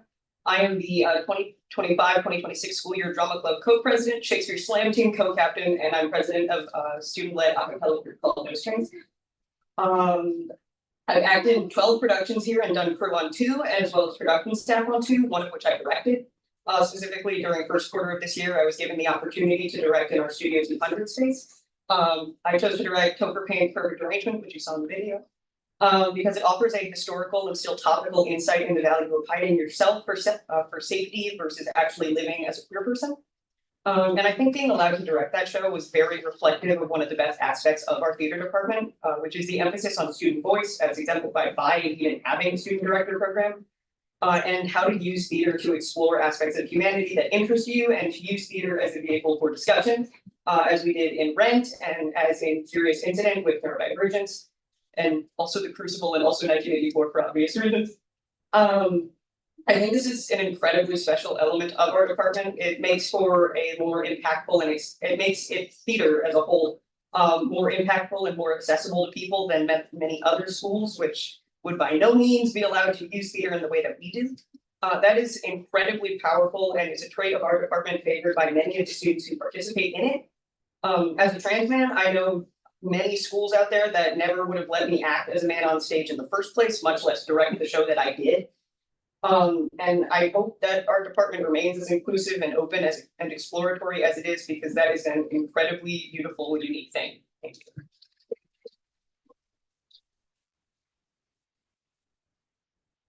So thank you so much for our students to come in and share their stories. Powerful stories. Thank you so much.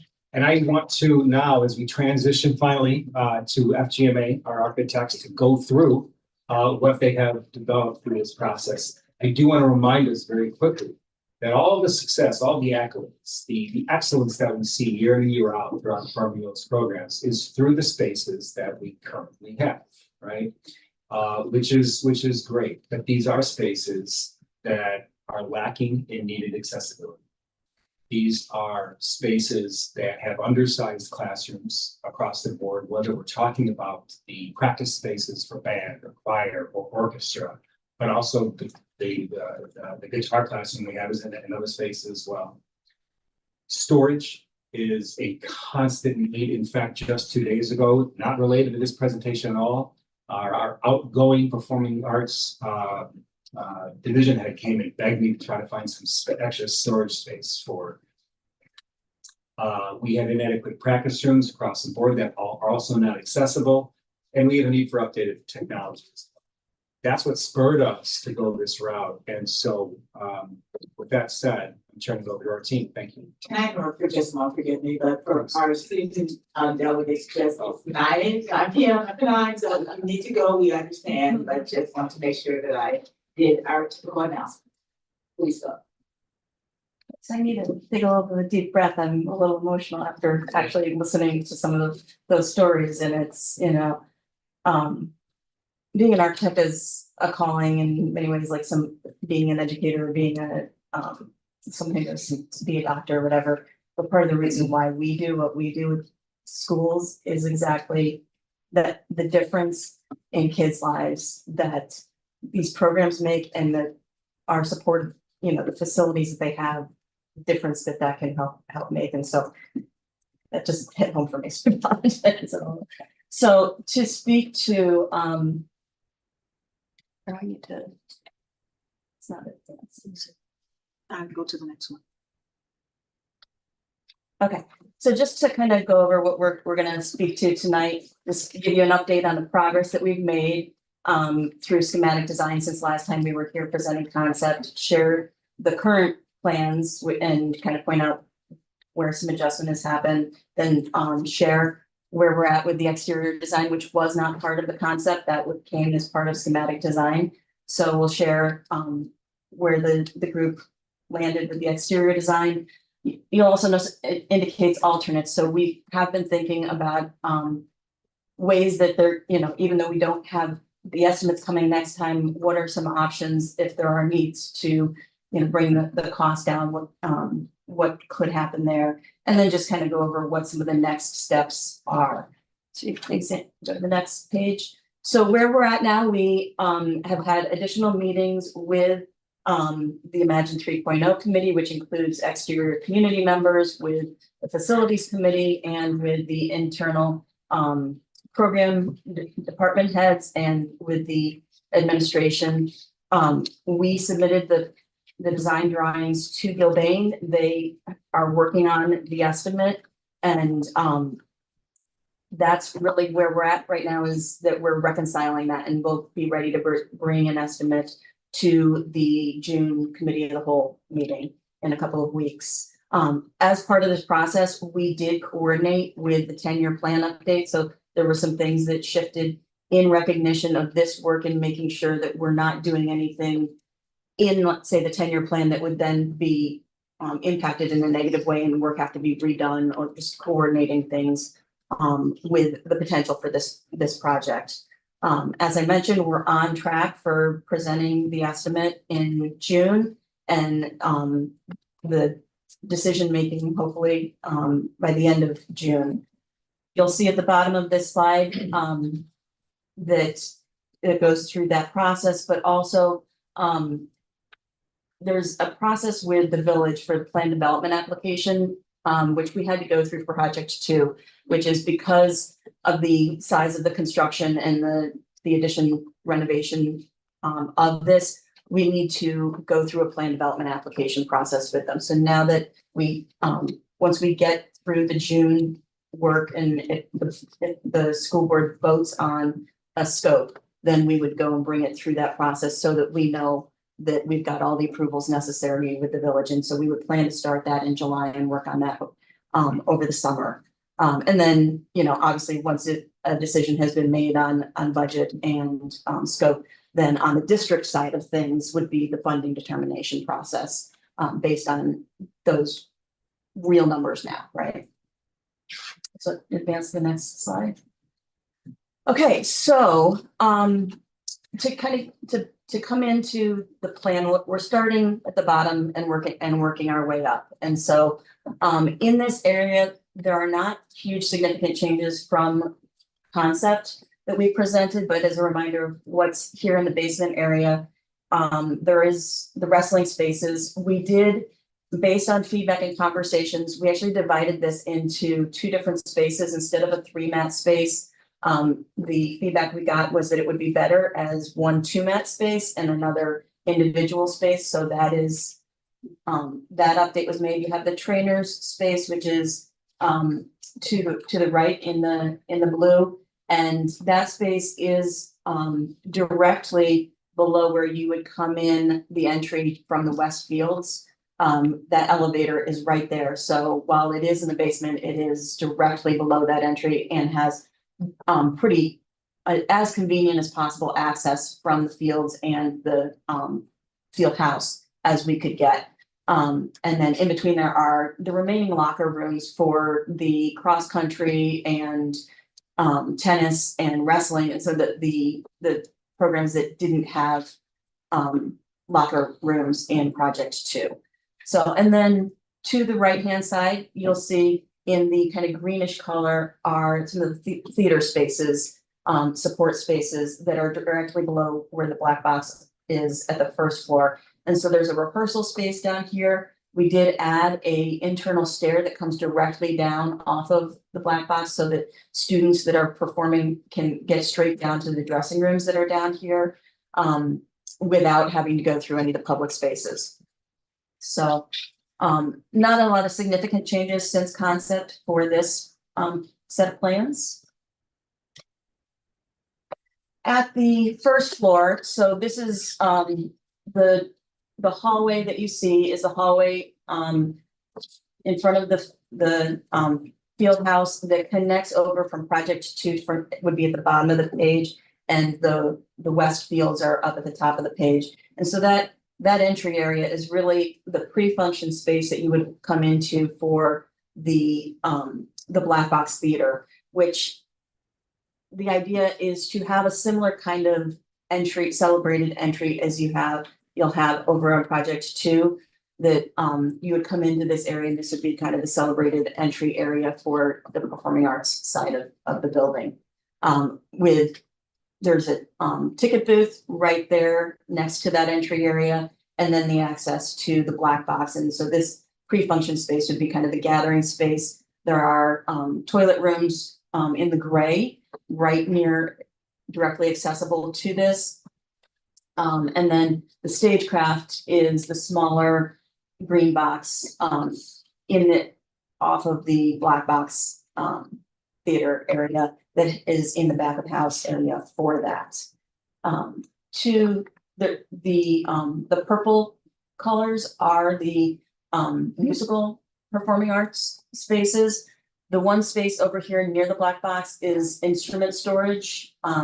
There's also instrument storage along the corridor. That is one of the changes that we made in conversation with the department heads, that actually would probably be the best way to handle that. But there is some additional overflow that would be necessary that would be in this space over near the black box. But there are no, it's a quiet space, so there's no mixing of any practice or performing musical spaces happening directly next to the black box. So in the hallway for the band, choir, and orchestra spaces are here. And these are the double height spaces that we had talked about. One of the significant changes that did happen in the development of schematic design is you'll see this space in between the band and orchestra space it was originally planned to just be instrument storage, and it has transitioned to a percussion instrument storage / ensemble space for percussion. And that came out of conversation with the department heads and the Imagine 3.0 committee, that space right now, that they don't really, they're either out in the hallway or having to take up the band room, and that they really need their own kind of space, but it needed to be a space that was not near other spaces, right? Because of the nature of it.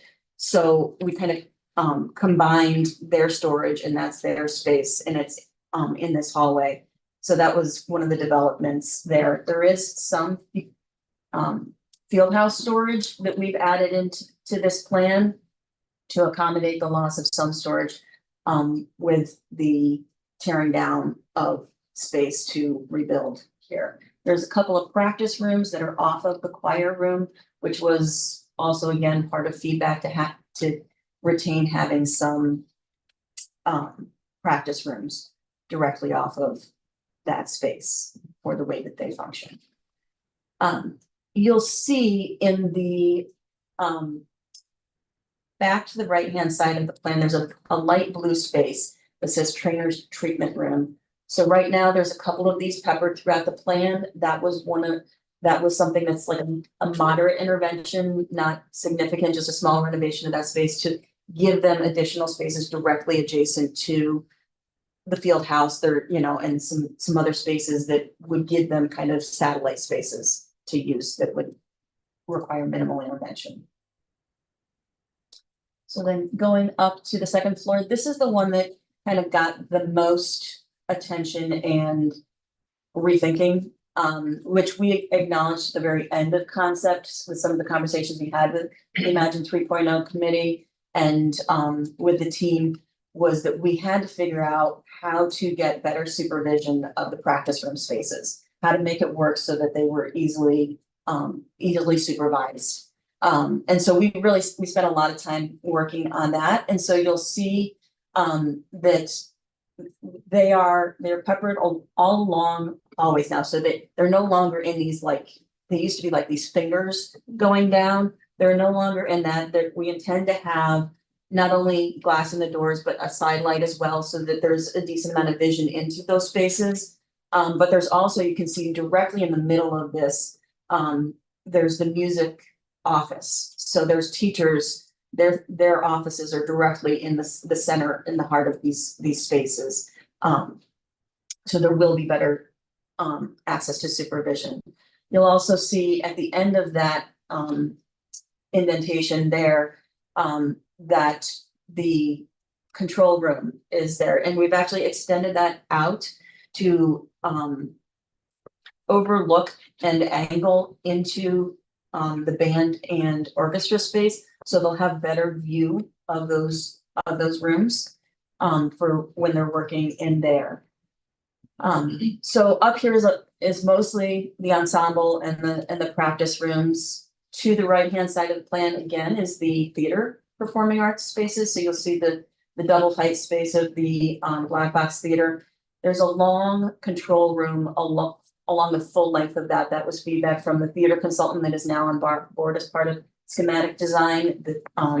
The department felt that was really appropriate, that they would be able to work that whole length and have vision down into that space. The theater office is over in this area, also giving supervision to this area here. In yellow is the music classroom, which is the guitar classroom and the recording. It is entirely inboard and does not have windows to the exterior, but this was a conscious decision made by that group that they felt this space actually was better off having the enclosed and the acoustics of that, and this space, they felt it was better off for this space to be internal. So that was a conscious decision to put that there. Next to that is the music and chorus library in purple. And we also have robe and uniform storage for both chorus and the band uniforms. And it's designed to be able to come in, get what you need and go back out. And it was designed by the department heads to work that way most efficiently. So up at the third floor, there's only one really significant change up here. So to the left-hand side is the Adventure Edge space, which has not really changed from what you saw in concept. And we still have the toilet rooms are up here, and there's some storage spaces. The replacement of the One West gym becoming what we're now calling the Three West gym is in the same location up here. We did work with gymnastics to take over you'll see a kind of overhead door into the light blue space down below. We maximized as much space as we could there to get as long of a run for the vault as possible. So we made that accommodation to really give them the best configuration that we could. The real change that happened up here is with adaptive PE and cardio, which is kind of in between these two spaces that I just spoke about. So in conversation with the adaptive PE group, what really came to light is what they really needed is that they need a full-size, access to a full-size gym, and they need access to the cardio space. But then they also have some needs for OTPT type things and individual things. They didn't need a large space for themselves. What they did need that wasn't in the original program was actually their own changing rooms for those students, so that they didn't have to go travel a distance away from this space in order to get changed and come back, that it would have taken up too much of their time. So what we ended up doing is they have direct access. We added more vision between the adaptive PE space from windows in between those two spaces, so that they can utilize both those spaces, that they can program cardio to be their space in certain periods. When they're in the multi-purpose gym, it's programmed for them, but then it's useful for other people, right? But then they have the space for their own personal equipment that nobody else can use, right? But then they also have their own changing rooms. So they feel that this layout really answers all of their needs. So those are the changes that happened at this floor. And then up here is just the fourth floor is the mechanical penthouse, which nothing significant to talk about there. Yeah, of course. So during programming, I'm just going to add something about the plans. During programming, we heard from the students about how much they like to be in these areas and how much they hang out in these areas with each other. This kind of becomes their second home. We wanted to create those student lounge areas and kind of gathering spaces on the plan. So you'll see the part of the corridor that extends out basically and hits the exterior wall. That's on the second floor and the third floor.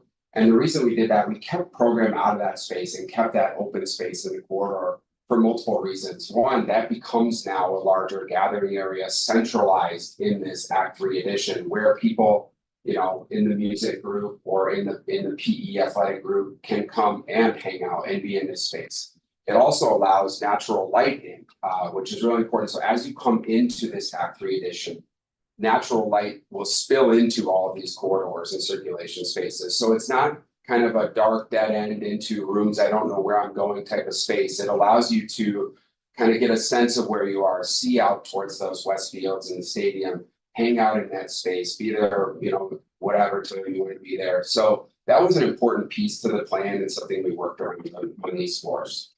Yeah, and we also, as part of that central space, we've opened it up a little bit to allow some more student congregation around where that the department head offices are. And Mike Becker's going to speak to the exterior design, but if you notice at each of these floors, in the upper left-hand corner is all glass. And so these spaces are going to be really kind of celebrated that are in that corner and have, you know, if any of you been, I'm sure everybody has been in the library or in the second floor of the student resource, you know, in the student resource center, the views out to the field. And so that corner will also still have that for these spaces and kind of celebrate them. And from the exterior, you'll see how we're celebrating what's happening inside these spaces as well. So with that. Yeah, just go ahead. Yeah, simply talking to the site plan. So we just want to show you guys, you know, where that addition is and some of the site work that has to happen around the area. So, you know, the red line indicates that ComEd line that we're working around. So we just wanted to point that out on the plan. But really, we're going to develop this site around this addition, similar to how Project 2 and Project 1 were done, where there's some gathering spaces, bike storage racks, landscaping. We're going to relocate the garden area, and then there's some site work that needs to be done for the geothermal mechanical systems. So really just some enhancements around the addition. We're going to maintain and protect all of the trees that are across the mall. We're going to do everything we can to maintain and protect the landscape that we don't have to take out for the construction of the addition. And in the renderings, we'll show you, you'll see some of that site work. And actually speaking to the garden, the student garden that's there, part of the reason why we moved it across the mall, our intention is that in doing that, we can relocate it and they won't lose access. They'll still be able to have access to that space for the time being that construction is happening. Whereas if it had stayed along the edge of the building, they would have lost access to it, right? So the goal is to keep that continuously in operation. Right, so we're gonna show a series of views. For the sake of talking about the building and the design itself, we did remove the trees, but we have follow-up renderings that show those trees back in, just for context. So with the exterior design, we really wanted to build upon what we've done at past projects at the school already. So we have project 1 that has the cell cap, the SRC, and the library. And then we have project 2 currently on the northeast or southeast corner. And then considering future projects. So in the Imagine Master Plan, eventually project 5 will link project 2 and this Act 3 addition across. And really all these projects, 1, 2, Act 3, and future 5 are going to really become kind of one working together at the south end of this building. So with project 1, it faces west, it faces the west fields. We took some cues from the existing building, added a modern touch to that, and that has a more of a modern look. With project 2, that's right up on Scoville, facing right at the community. It was important that that project it was very responsive to the context. It had some traditional historical architecture elements to it. This project is again back on the west side now, a little bit further away from the residential area, but facing out towards the west fields and the stadium. So that creates a lot of opportunity. So we wanted to build upon some of the architecture we've already done with project 1 and project 2. So you'll see some of those elements being tied into this new design. A lot of the masonry color is pulled from the existing masonry color and from the project 2 masonry color. So as that kind of wraps around and continues on the south end of the building, that's in sync. And then you'll see some of the orange canopy lines. You see this very prominent orange band that wraps up and around the building and across. That's really a strong feature of this exterior design. That was done in response to wanting to make this facility feel like it's all one. One of the challenges we ran into is on the northwest side or left side of the screen, we have the One West Gym wall that has the sesquicentennial art mural on it. It was important that that was salvaged and incorporated into this project. So we're showing it. But how do we then build on top of that and around that and make that all feel like it's part of this exterior design? So we extended the canopy around on top of that, up and over, as you can see, utilizing the color that we utilized on project 1, which when we did that was actually pulled from the color on the clay tile roof on the north end. So these pieces are all starting to work together. They're just implemented in different ways. Another important piece with this salvaging of that sesquicentennial piece was to incorporate more of that artwork and make it not like, oh, we're just going to save that and keep that over there, but how do we incorporate that into the design and possibly expand it across the facade? And we're doing that right in the middle, kind of right where the mouse is actually. We're looking at the potential for a future mural piece. That would be a statement piece on this facade. Like we mentioned, this faces the West Fields. This faces the stadium. There's going to be a lot of public view of this space. There's going to be a lot of events and spectators. So it was important that we utilize that for different branding and art and really talking to what this project is all about. The other unique quality of this project is it's really double height spaces stacked on top of each other. So it's almost a 2-story building, but it's 4 stories tall. So you'll see that in the design where you kind of have this bottom section that's all those music spaces, and then the top section that's those PE and athletic spaces. All those spaces utilize natural light, solid wall versus transparent wall differently.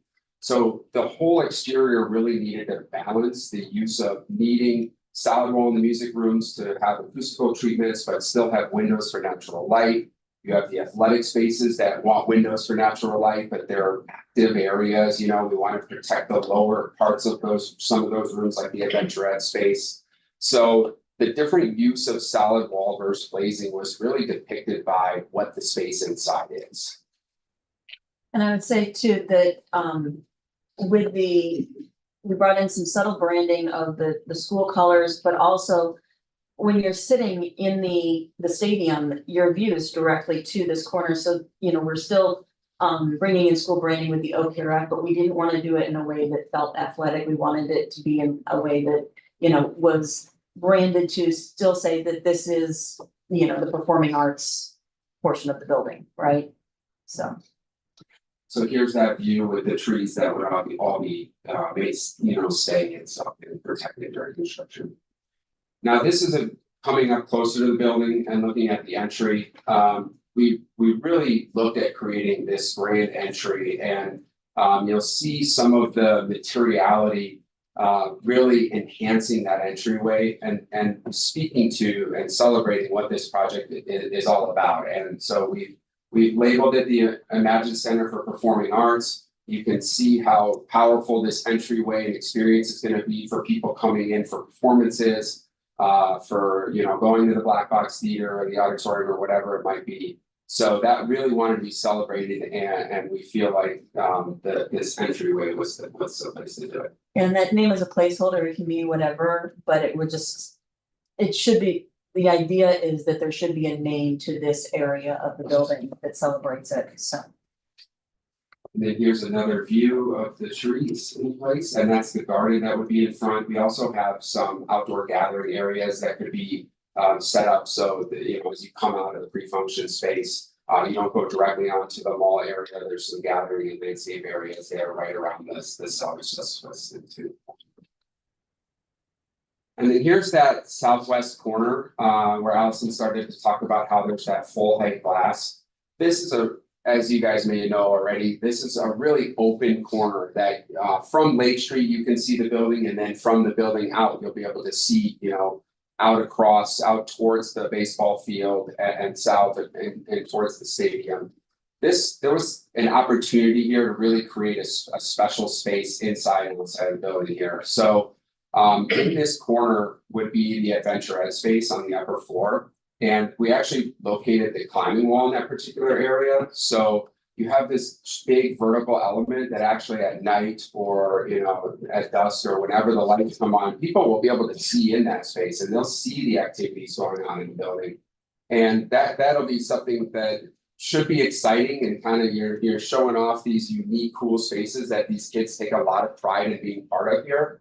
So, you know, there'll be a lot of activity and things and curiosity about people looking in and looking into this window, and, you know, provides a lot of natural light. And in these spaces, these windows are located in a place that will allow them to fully utilize the room for archery and even wrestling or whatever it might be, because they have enough wall space. But yet you have this special corner allowing all this natural light in and this views in and out of the space. And then you can see the OPRF, the kind of bold branding element there that would be visible from the stadium as a statement piece on the inside of the building. There's a view with the trees there.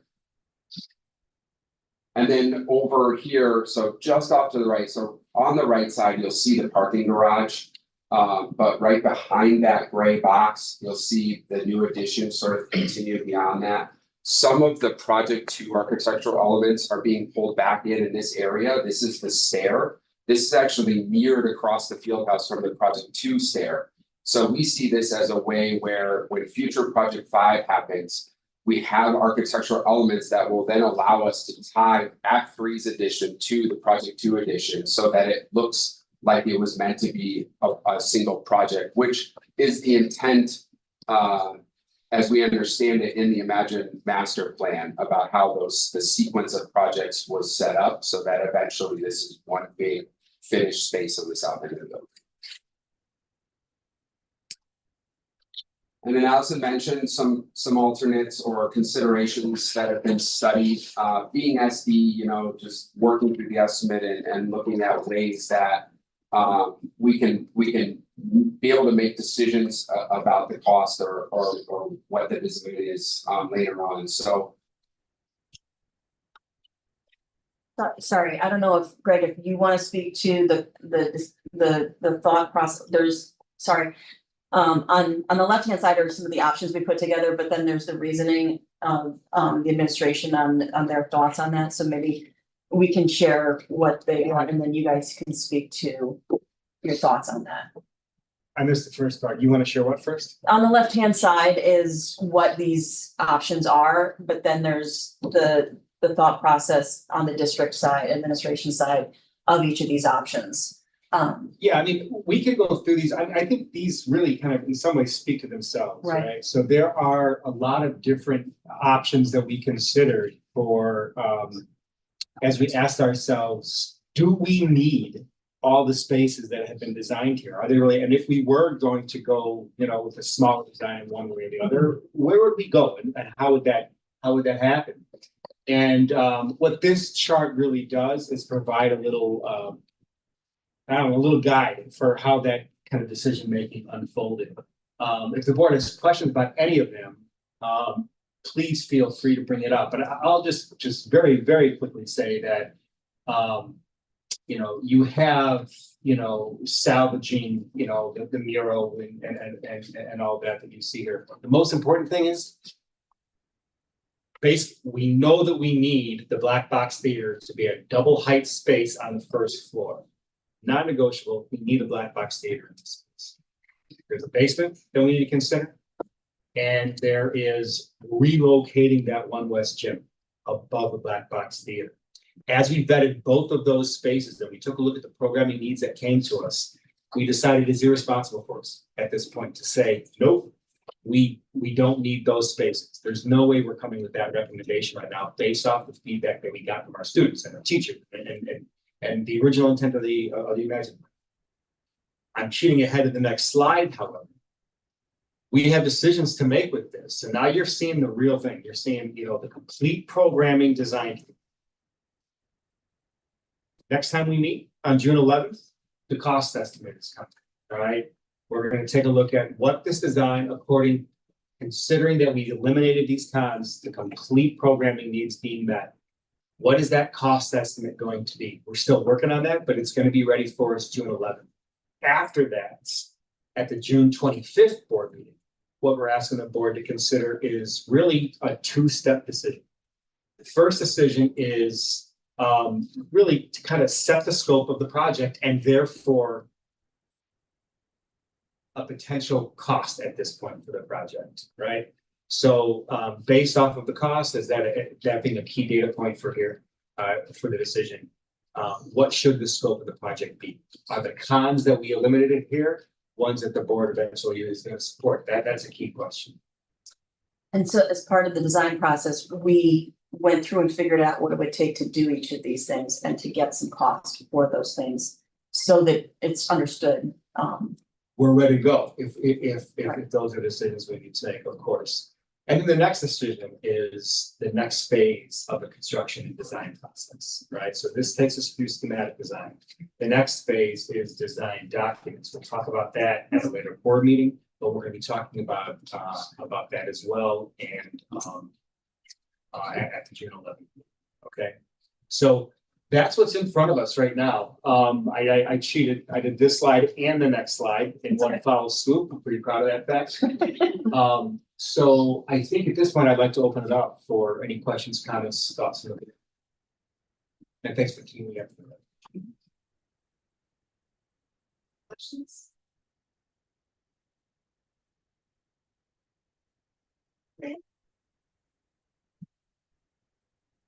Okay, so looking at the timeline, which is this hard to read excerpt from an Excel sheet with some cells filled in, tiny fonts. So just FYI. I'll make it bigger next time, sorry. So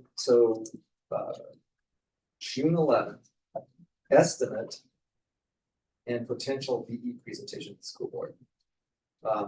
Estimate of what? The full construction costs, plus or minus 30%, I'm assuming, with architect's percentage baked in. Is that So it'll align with, so this will be a schematic design estimate, and we took it to a fairly detailed schematic design. So the estimate that Gilbane will provide, will be a pretty solid one. That was the goal. And so they break it down, they'll have a summary page that will show kind of where they believe the bid would come in at, and then what the markups for, on the construction side, and then what the owner soft costs would be. So you'll have all of those kind of broken down as part of that summary, and so that should show you, yes, what is the overall cost going to be, right? And I see in the past, I think there's been like some option 1, option 2, option 3, for example. Is there gonna be something similar to that, or is it gonna be, here's one design based on this needs assessment? So that is where some of these alternates that we just talked about, we already asked them for some numbers. They will also then separately provide those numbers, and there are some conversations we're having with them of like, what are some other ideas of things that we could do, right?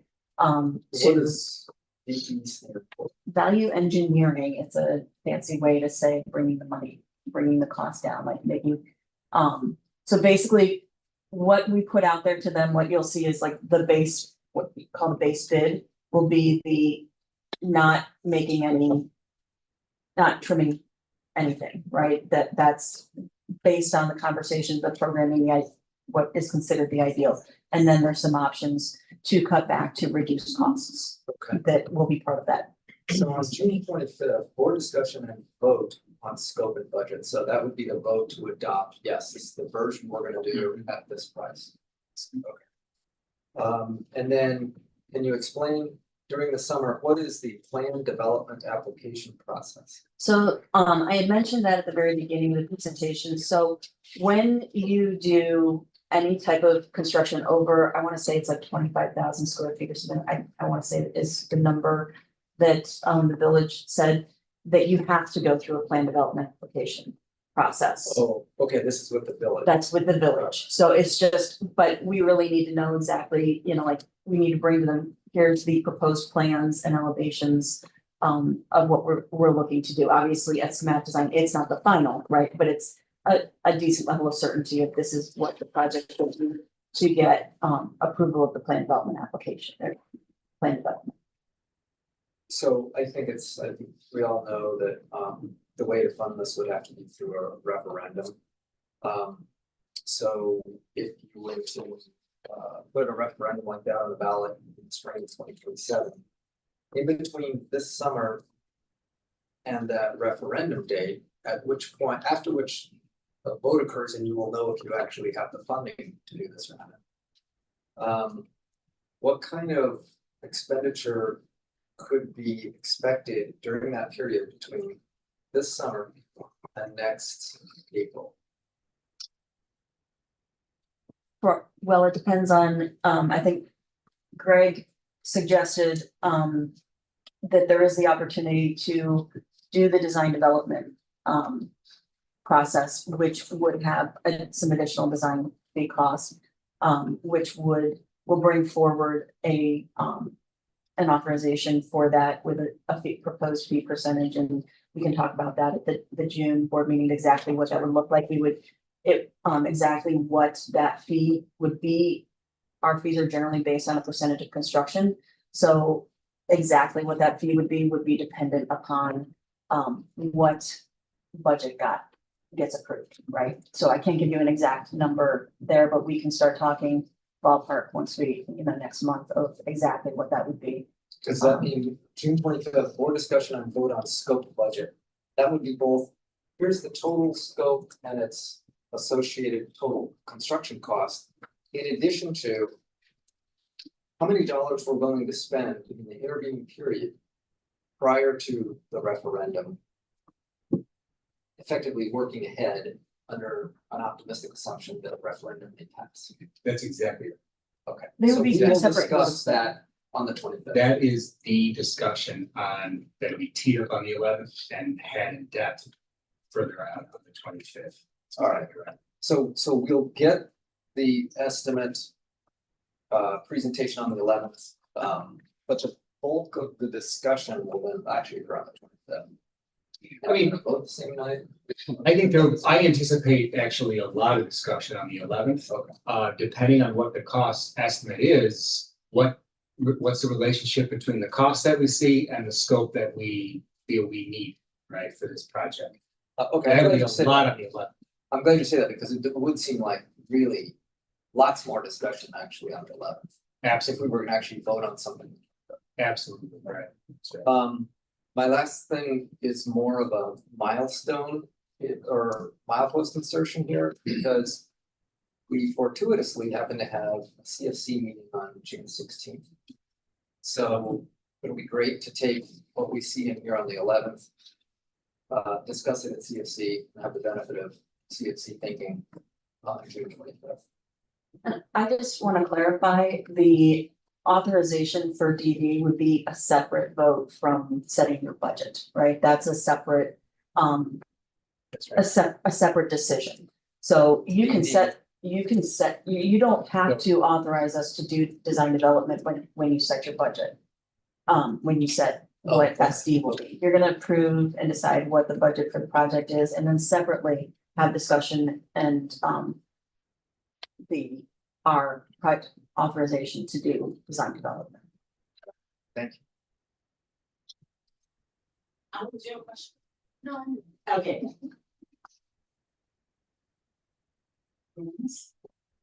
As part of the proposal, let me break out fees.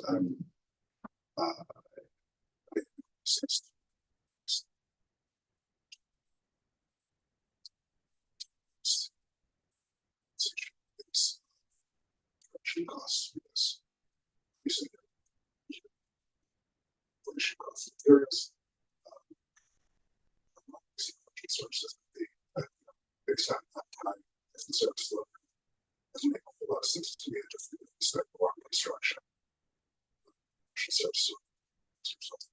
So that's actually something that there's been a decent amount of discussion around, and the reality is as all of us know with our own personal home budgets, the cost of everything has gone up, and so one of the fairest ways to do architectural services throughout time has been that it's based on a percentage of construction, that these things tend to go together and they're kind of based on the economy.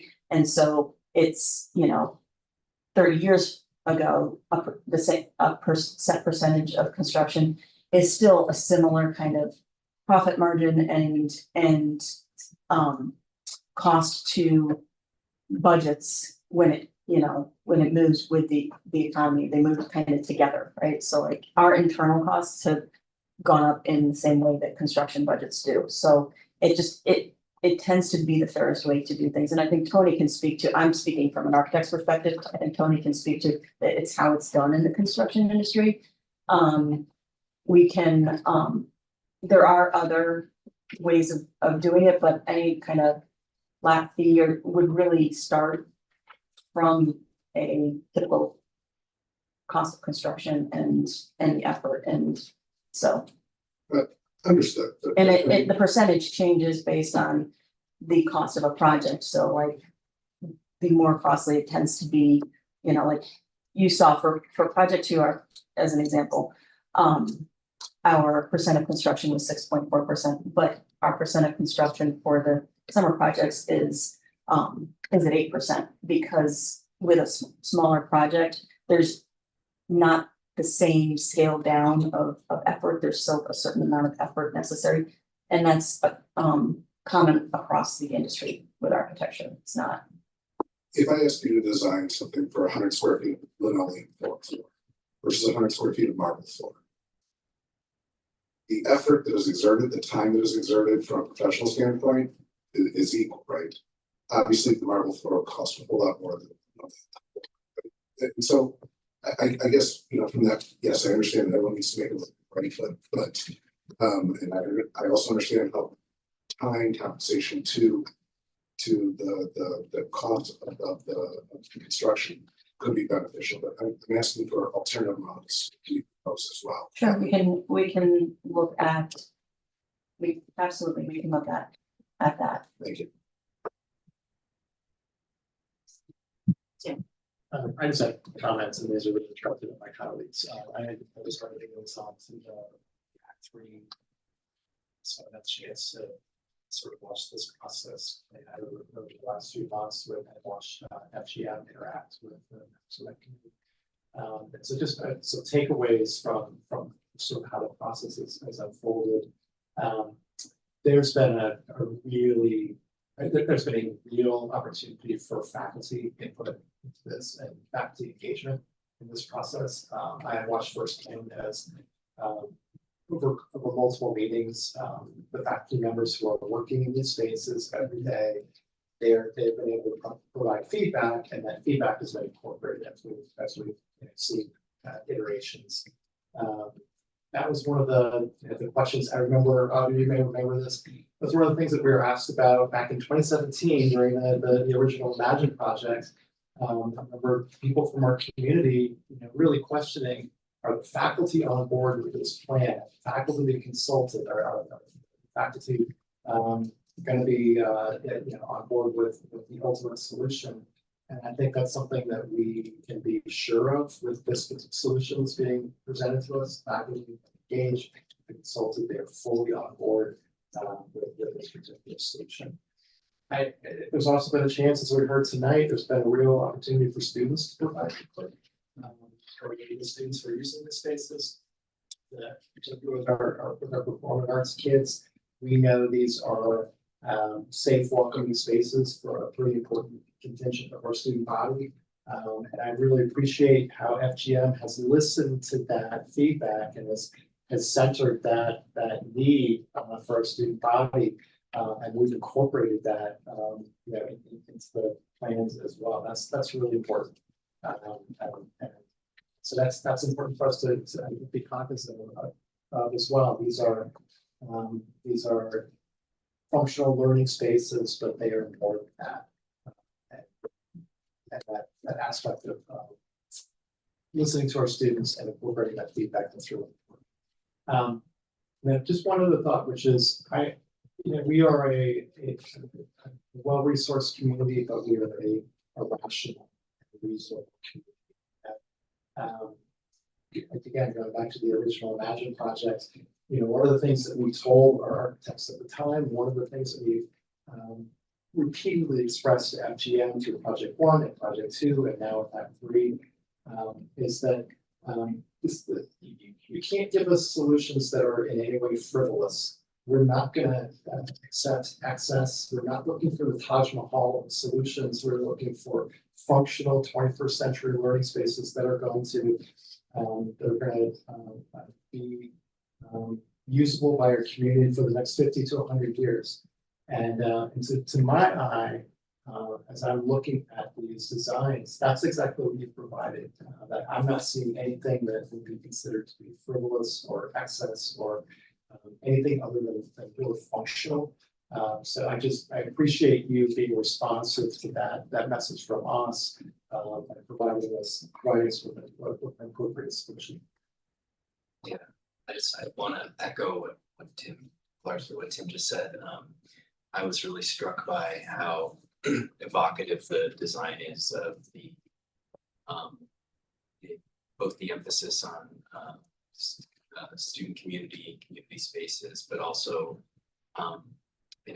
really thoughtfully working in the need for more secure spaces. I think really struck a very nice, thoughtful balance considering both those things. It's very, very impressive. And the exterior designs are breathtaking as well. So it's very impressive. Given the outer light and the exterior, I'm very big when you're doing additions and things. It doesn't look like it's matched this here and there are a bunch of different thrown together things. I really appreciate the thinking about what's been done and what's going to be done in the future and how all that fits together seamlessly. Go ahead. Sorry, I just had one question. So you're talking about all the new practice rooms that are on the third floor. Is that are you redoing the old ones, or is it a complete new one? And then if you're adding them in, what happens to the old rooms? So these would be entirely new spaces and these programs would move over to these spaces. Exactly, so project 4 has plans for where these spaces, what happens to these spaces. Exactly what will happen in the interim is something that we'll work through with the district for in the meantime. The intention is that the entire program will move over to this space and not be utilizing spaces. And I know Bray, I think Bray is still on, wanted to make sure if he had any questions or comments. I'm here. I really don't. I just want to thank the people who've worked on this. I think it's exactly the type of presentation that we need and what I was expecting. So thank you very much. Thank you. See you for a couple more times. See you next time.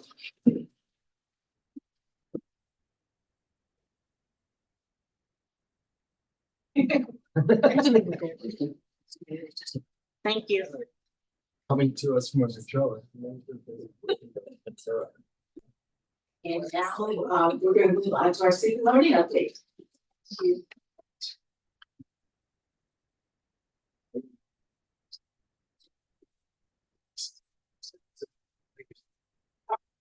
As we're getting set up for our student learning, discussion, why don't we take, a few minutes? Take a bio break.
Go ahead.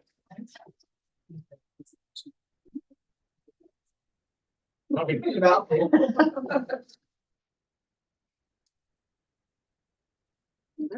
don't I turn it over to you? Is that fair? That'd be great. Thank you. All right, good evening, everybody, and thank you for inviting us to present tonight. As the board knows, in March, Principal Parker and Lee Williams and I presented, and we began by just sharing my insights as I joined the district, and that really led to us introducing 3 focus areas that would guide our work in student learning for the next 3 to 5 years. Sign button.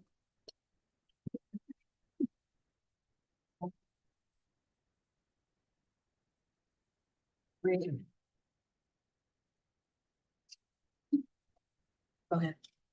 You got it. You got it, you're gonna do it for me? Yeah. Okay, all right. So as everybody knows, priority 1 of our strategic plan is racial equity, and priority 2 is transformative education. And obviously present in our mission and vision and our values is equity and excellence. And our student learning focus and the goals, the key indicators, and the strategies that you're going to hear about this evening are all connected to this vision and mission. And our hope is that you will actually be able to connect all of those 7 values to the strategies that you hear this evening. So the outcomes are to communicate the goals, the success indicators, and the key strategies that will guide the work of the Office of Student Learning for the next 3 to 5 years. So what you hear tonight is not things that we hope to accomplish all next year. This is going to take us quite some time to implement. And then secondly, something that's been a part of a lot of our conversations lately is to communicate strategies for increasing student and family agency in the student learning process. And through everything that the 3 of us share this evening, you will definitely hear us all highlight how students and families will be involved.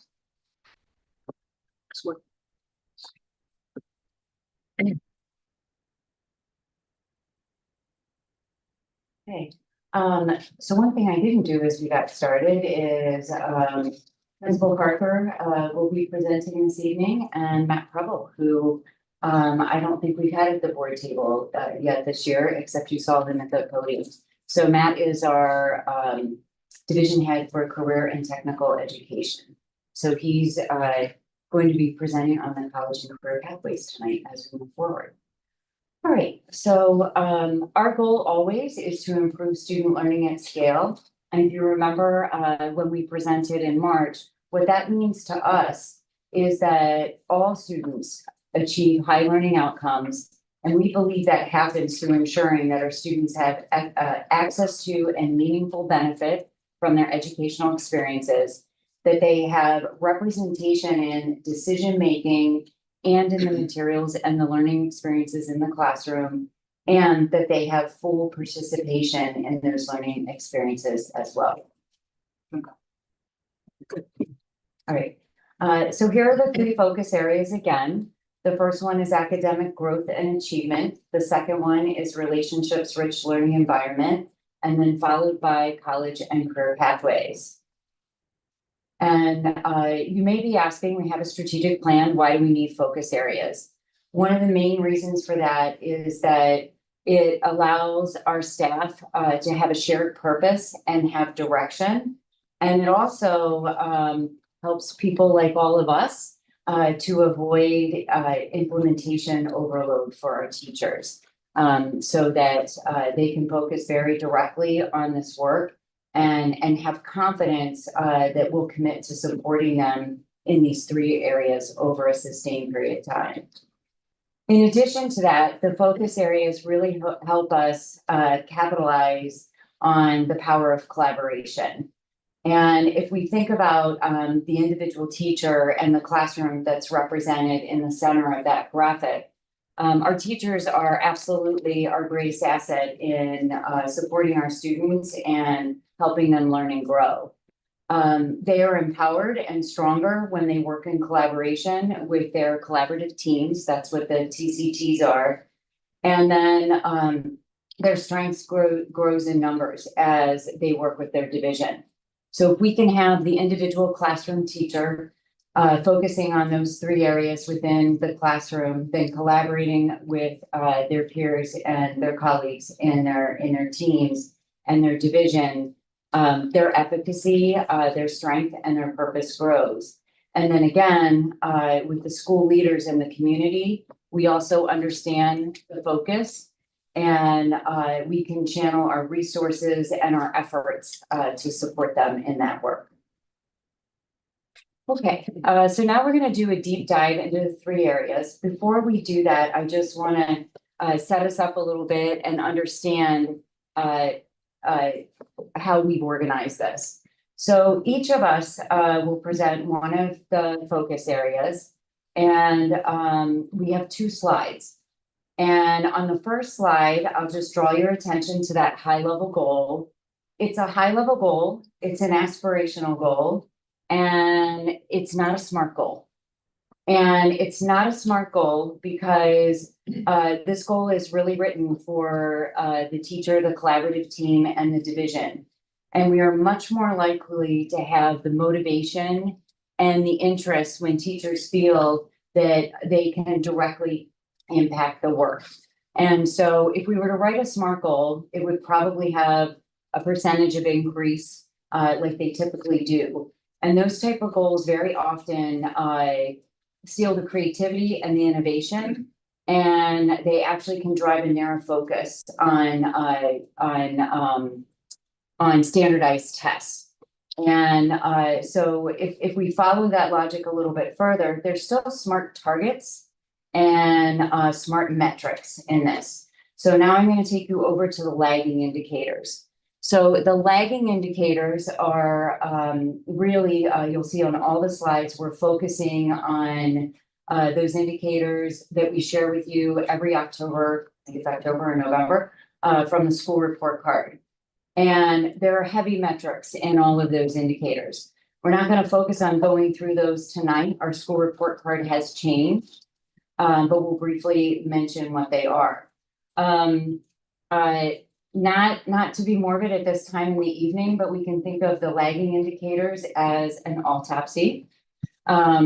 We consider and look at what has happened after the treatment has occurred, or if we go back to the classroom in the educational setting, we look at what has happened after the learning experience, after the sufficiency of learning has happened.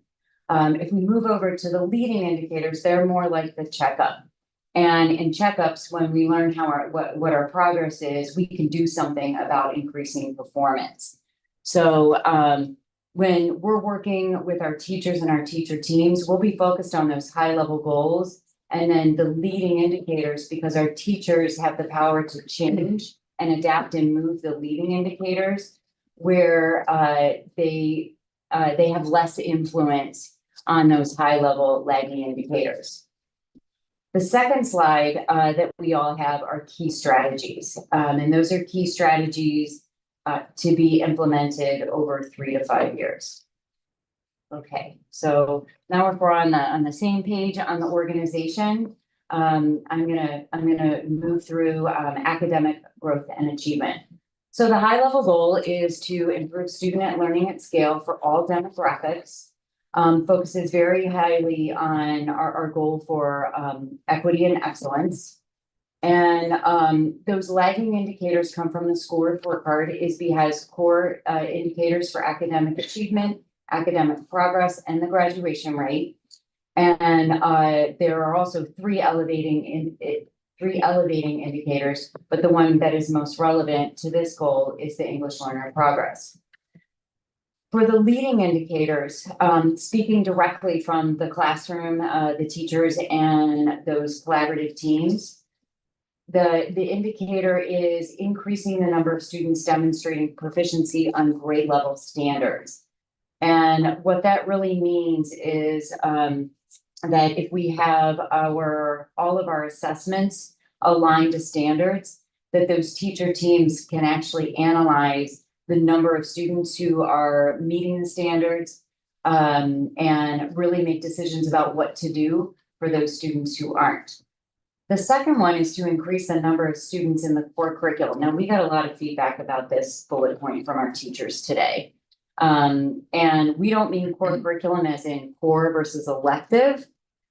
Core actually refers to here what we would consider our college prep curriculum rigor or higher.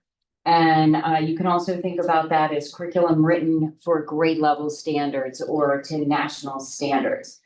So we are not leaving out our amazing programs in the elective areas. And this is to continue our efforts like we have at the freshman level of ensuring that all of our students get the good stuff that they learn in the core curriculum and increase that work, increase the number of students in the core curriculum. The third one is to increase the percentage of high functioning collaborative teams as defined by the solution tree rubric.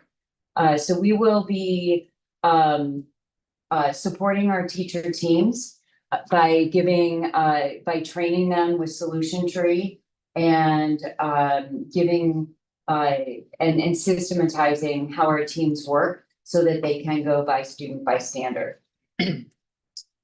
So that leads us into the key strategies that relate to each of those lagging indicators.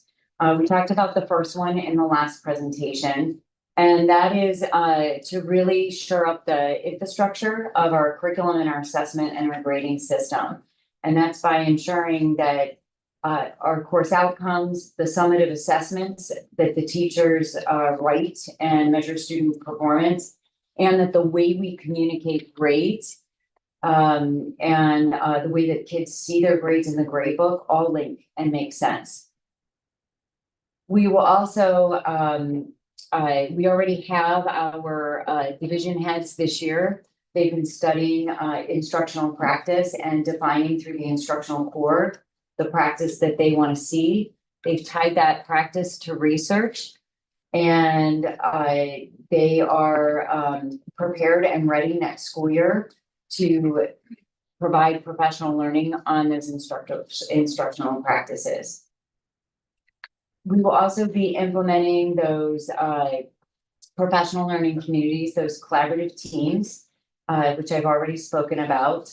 And what has been evident in the board's conversations on evidence-based funding, but also when we presented the FTE this year. We will be spending time learning about student-centered coaching with our leaders next school year, presenting instructional coaching to the board in the winter/spring of 27, and then hopefully hiring and training coaches in the summer of 27, and then beginning the implementation of that model in the 27-28 school year.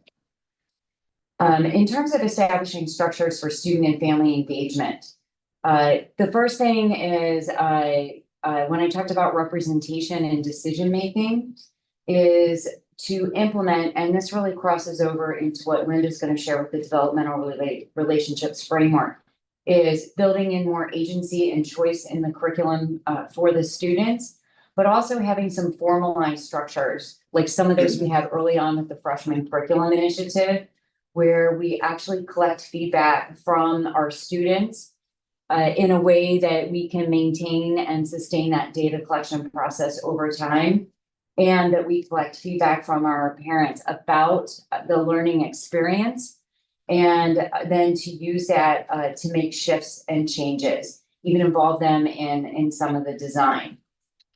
And we also, we've heard a lot about supports for students. And we have a lot of supports now for literacy, for math, for executive functioning, and for social and emotional learning. But something we haven't explored yet that we've heard from our teachers and that we know some other districts are doing is actually providing some specialists within the college prep curriculum or within the honors curriculum. And what that means is the possibility of maybe providing reading specialists in a socials in a history class, or providing multilingual teachers within a content area class to support their learning. And there might be other versions of that, but we'll be looking into that and considering how we ramp up our tier 2 supports and make them actually more inclusive for students. And lastly, we all know the evidence-based funding model really pulled out tutoring. And so we want to study, we actually have target tutoring now. So we talked about last time that just-in-time tutoring where kids get homework support. Target tutoring is where it's actually tied to lagging skills that are showing up for students, and then writing intervention plans for those students, and then progress monitoring the students. And so we have target tutoring in math right now.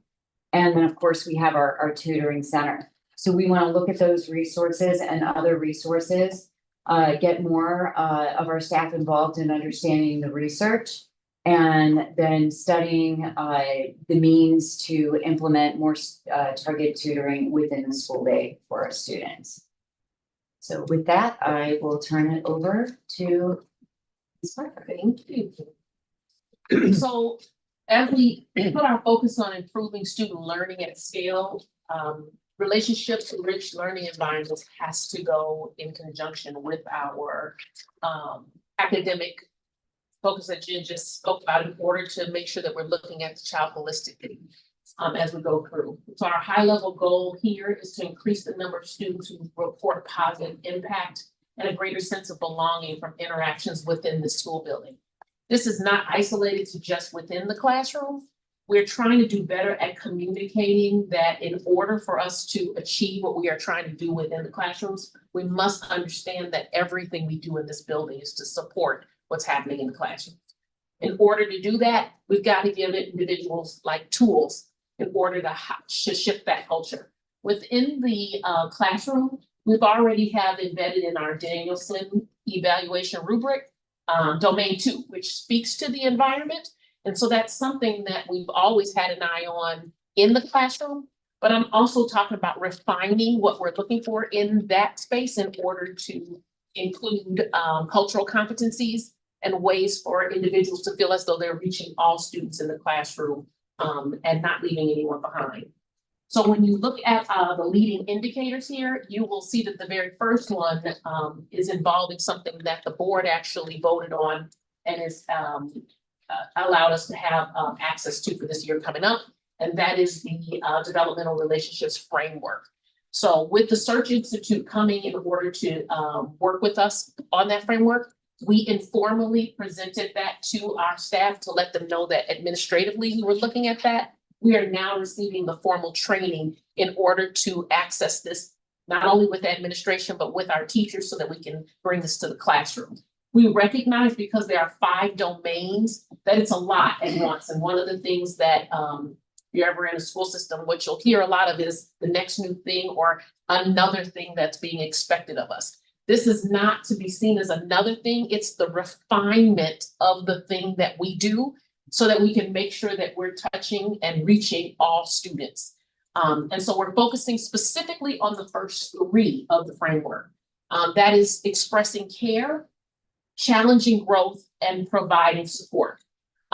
Again, from the top down, so that as administrators, if we're doing that with our teachers and teachers are then doing that with the student, we have a trickle down effect and everyone is benefiting from that work. There is a pre and post survey that goes along with the framework, and that is what our leading indicator is for that. If we're going to be measuring with students what they say or hearing what they say from their interactions with our staff from this. We are, I'll get to that with strategies in terms of who we're getting, because we're getting the whole building with that. We want to increase implementation of those strategies with the rollout that we're going to be doing in the Institute Staff Development Days when school begins. and the work that we're doing with the admin over the summer.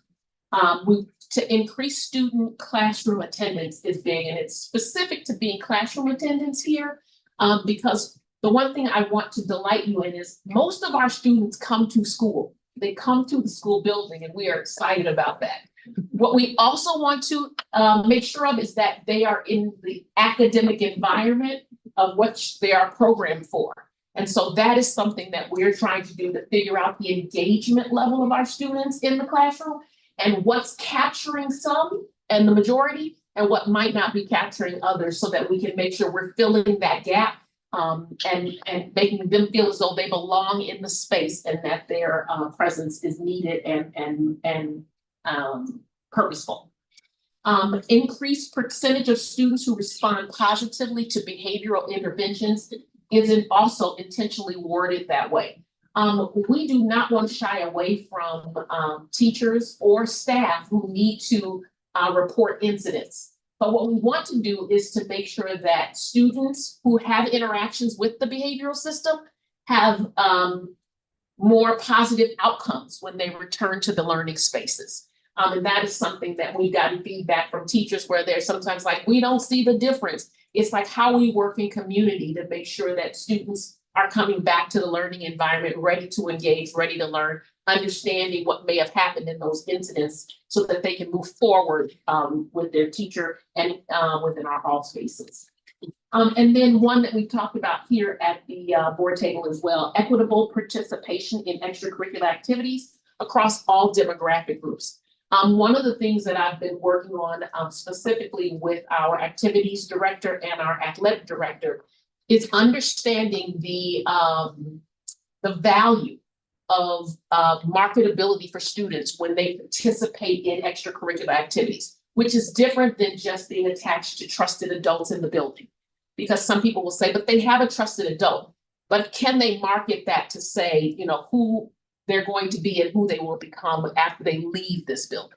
And so we want to make sure that all students have access to that, and that we're really drilling down to make sure how that's showing up for all students in our school. Lagging indicators here, if you'll notice the ISBE elevating indicators, that very first one, consistent attendance, is probably new to your ears because we used to hear it from the state as chronic absenteeism. So they've now flipped it to be more on a positive spin about how we're talking about attendance, but more importantly, making sure that students are attending school every day and within their class periods all day.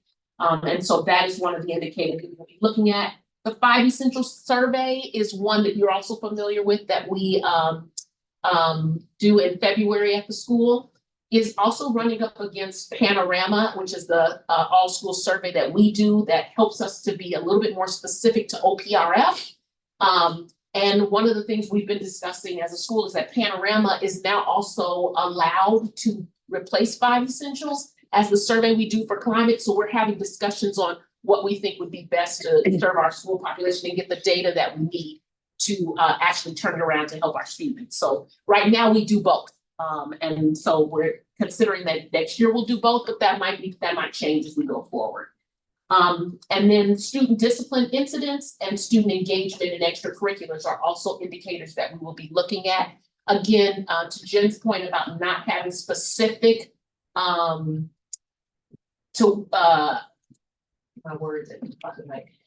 not having specific ideas of which ones we're going to measure, those will come within this process as we're looking at how to communicate that to making sure we're seeing what's best serving students as they're going through. So key strategies. What I find most important about these strategies that you see here, I hear from staff and from inside and outside the class that they need tools. No one is saying they don't want to do these things.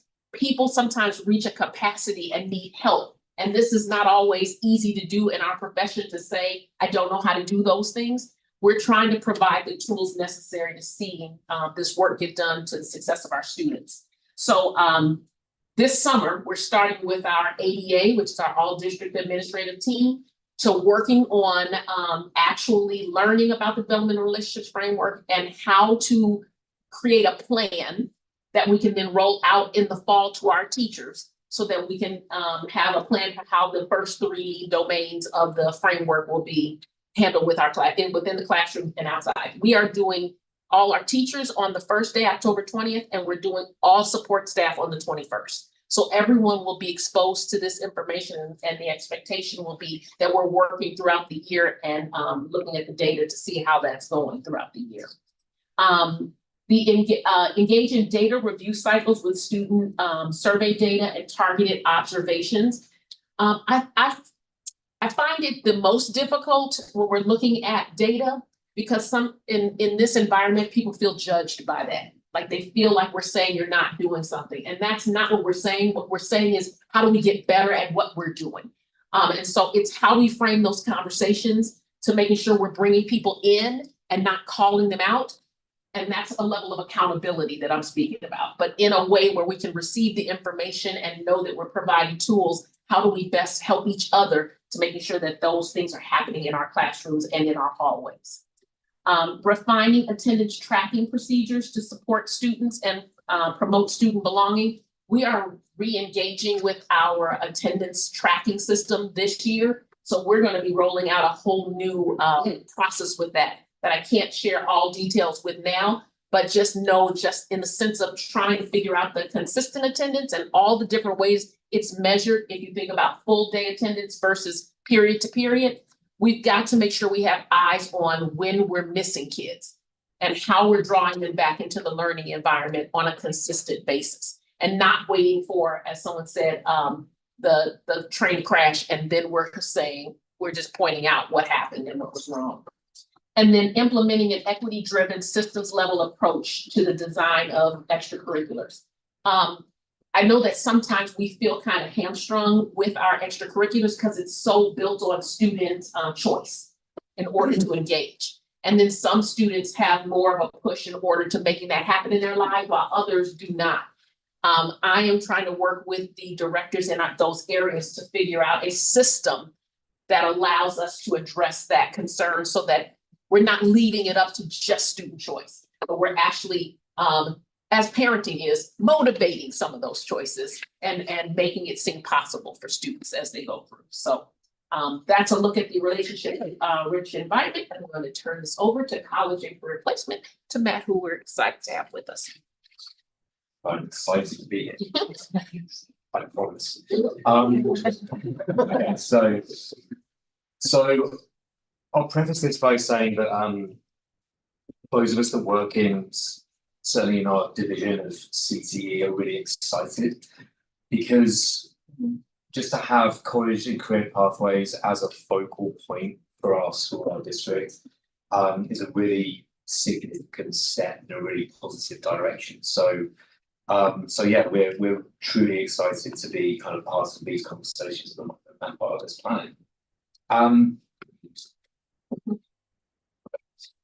I'll preface this with, I believe that in about a month's time, I'll be coming back to take you on a bit more of a dive into a lot of the language and concepts of CTE, because it is complex. There's lots of layers to it, not just confined within a division of academics, but there are some kind of whole system implications and links there too.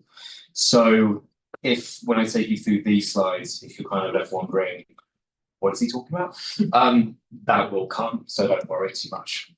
So high level goal then, we are really leaning in to the concept of finding and following. And so increasing the percentage of students who find and follow our meaningful pathways toward future long-term success. And it's worded, in that way, so that we are making sure that we are looking at college and career. This will not be a binary choice. Do we get our kids prepared for college or career?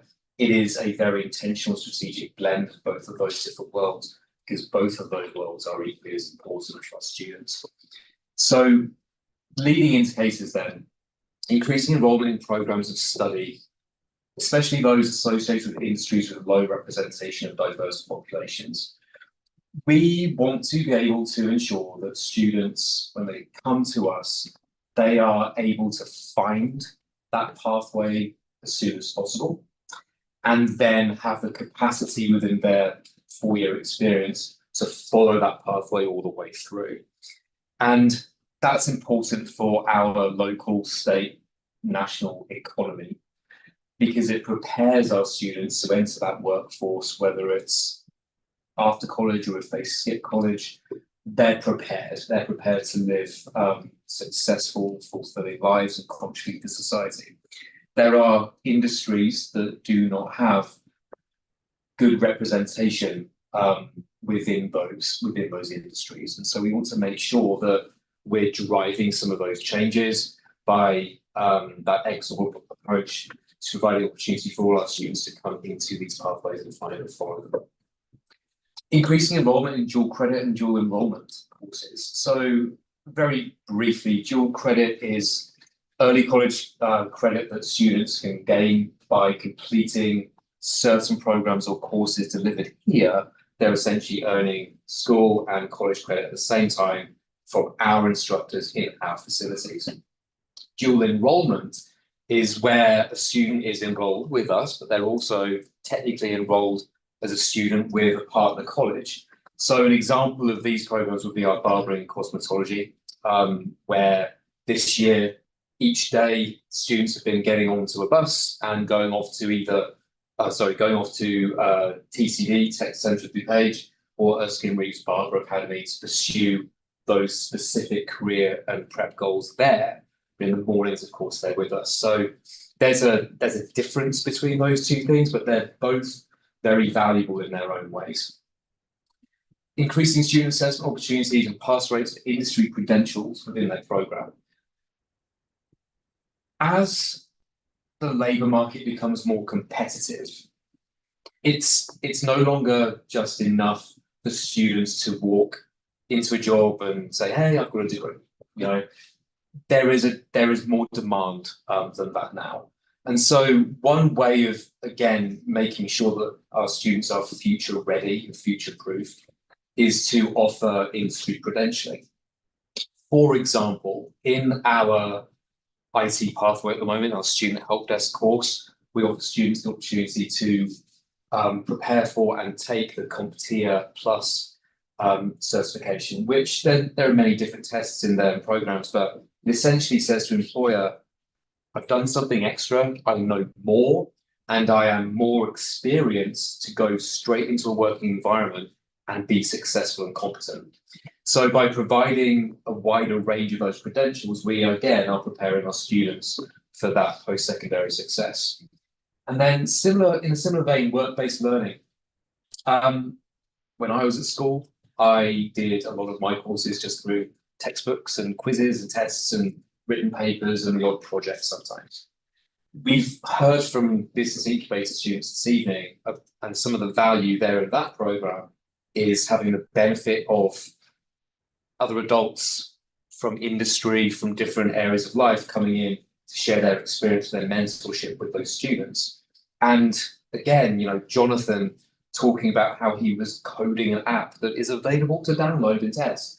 That is an example of very transferable work-ready skills that will serve students like that well in college, assuming he might go into a degree program that where he gets to use those skills. But also he's learned how to manage his time, his priorities, how to go and learn, because I didn't teach you coding, I promise you that, how to go and learn those skills in a very work-related way. Once again, as well as credentials, those are the sorts of things that our industry partners, our community are telling us they need to see in our young people. So those work-based experiential learning experiences where they do the thing, not just learn about the thing, is a really important indicator as well. On the lagging side, so a lot of these measures are directly from Perkins legislation. And also state legislation as well. So many of the things that you see on this side of the table actually feed into our report card. And so it would be a fairly simple process for us really to see what is happening with that data at the end of these cycles each year when that report card data comes out, and our Perkins separate Perkins measures dashboard and platform as well. So all of these leading indicators are really feeding into these measures that are published publicly and gathered by ISB and give us an idea of, you know, whether we're getting it right on that left-hand side.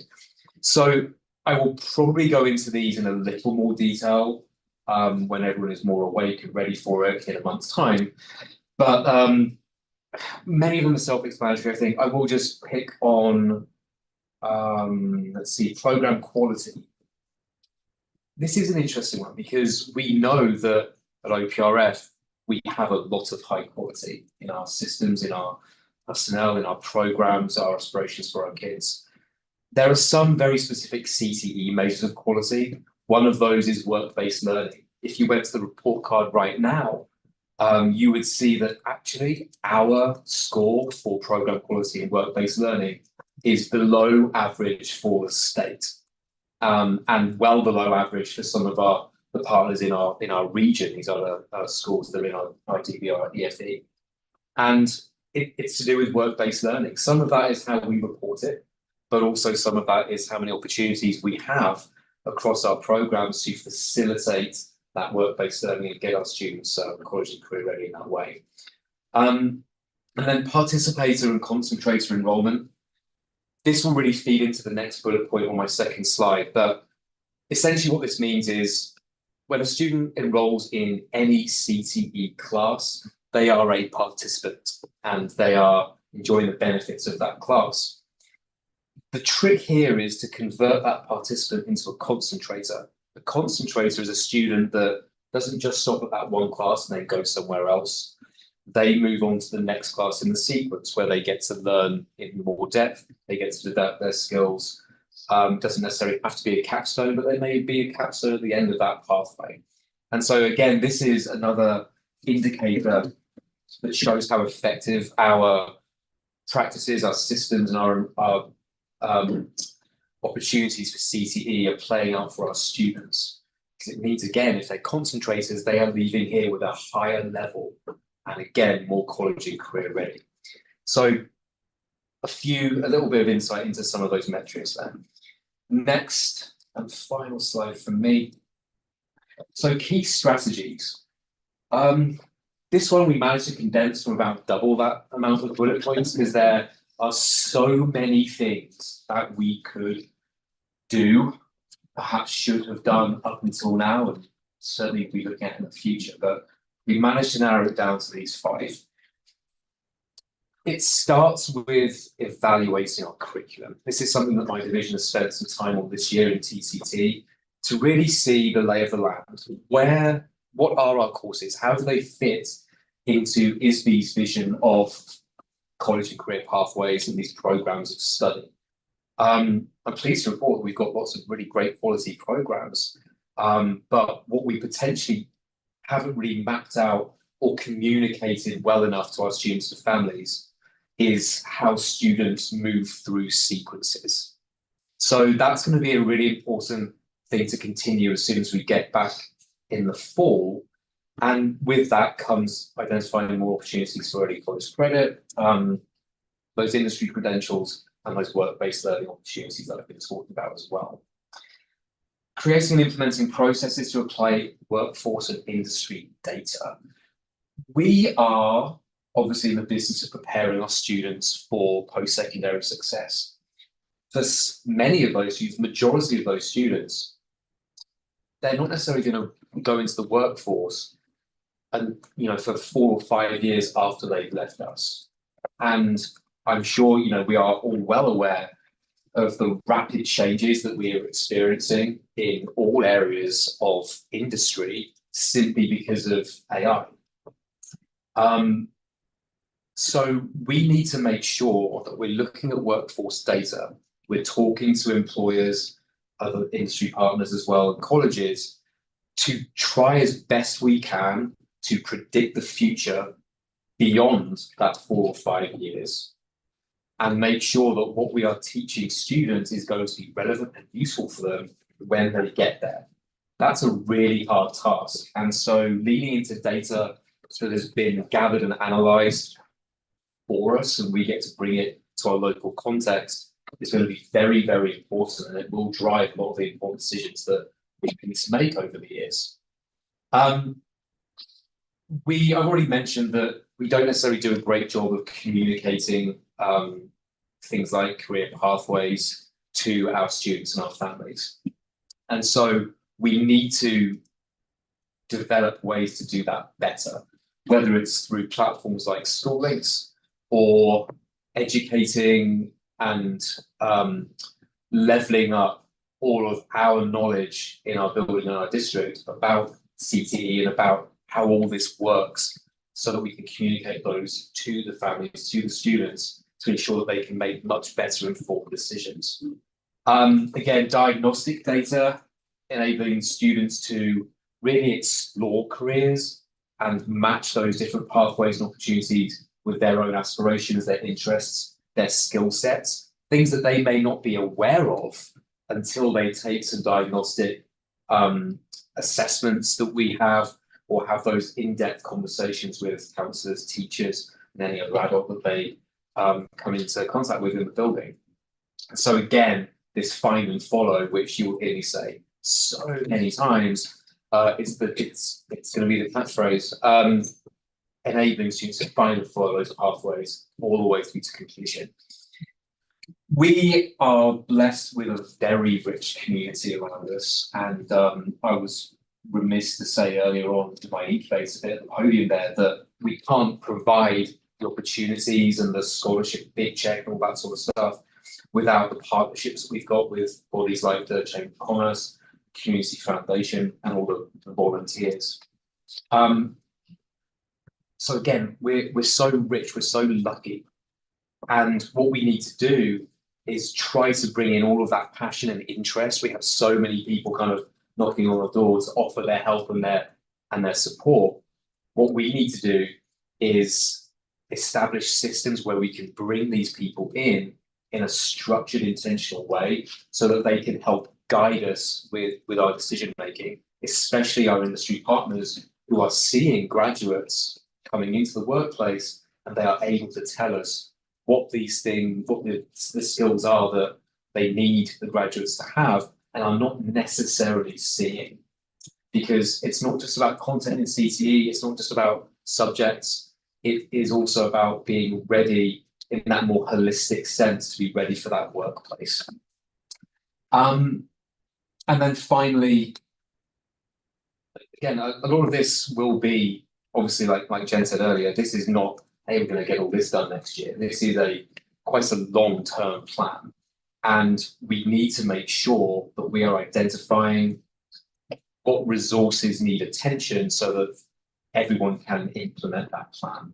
And so there will need to be forms of training, support for teachers, counsellors, staff around the building, so that, again, CTE becomes really embedded in many or even all of the things that we do as a district, and everybody is reading from the same page. But again, to do that, it's going to take a little time, it's going to take some really intentional, thoughtful planning and resource allocation as well. But at the end of the day, or the end of the 5 years, or however long this will take, the vision is to have every student that walks through our doors find that pathway as soon as possible, and have the opportunity to not just explore, but to kind of go deep and be really ready for whatever happens after they leave our doors, like our seniors have just done. That's quite a of it. So at this time, we'll take questions.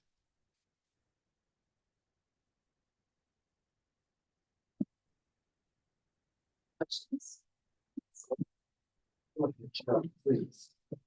So I'm trying to understand, is that in March, we discussed kind of bringing this holistic review of the curriculum to the board in, this summer. Is that what this is, the complete kind of autopsy of the curriculum for this past year?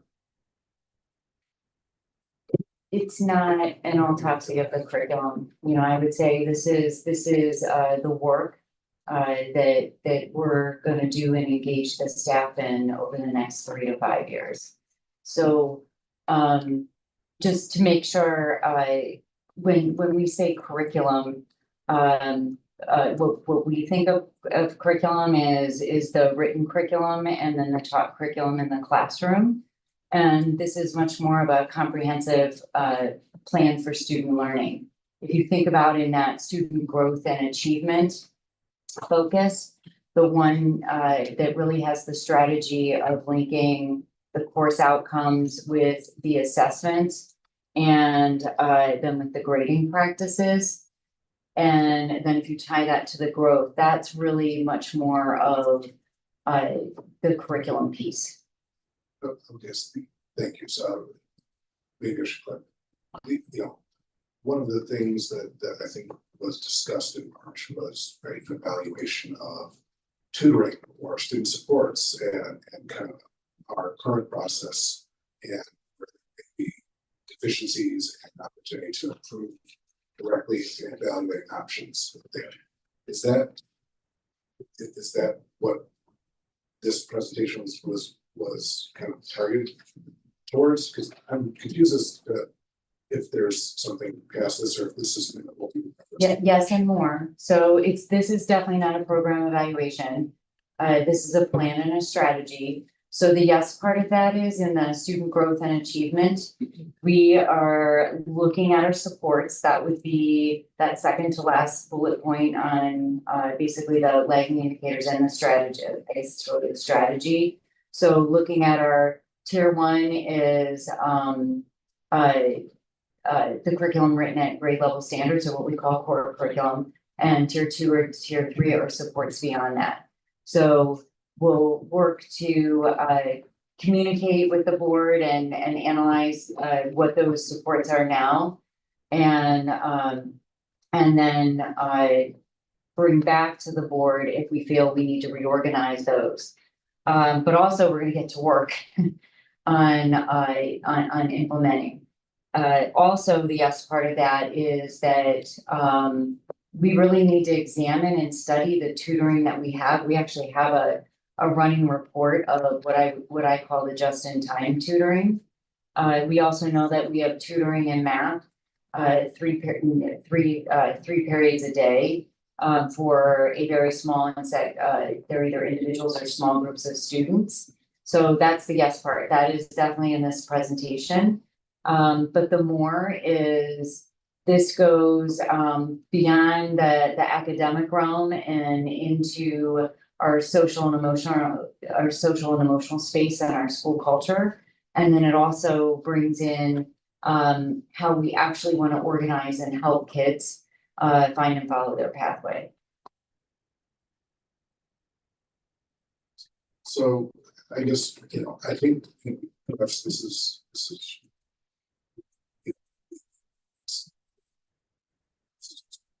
I thought I was going to see culmination of all this targeted strategies as how we are going to versus not goals as to achieve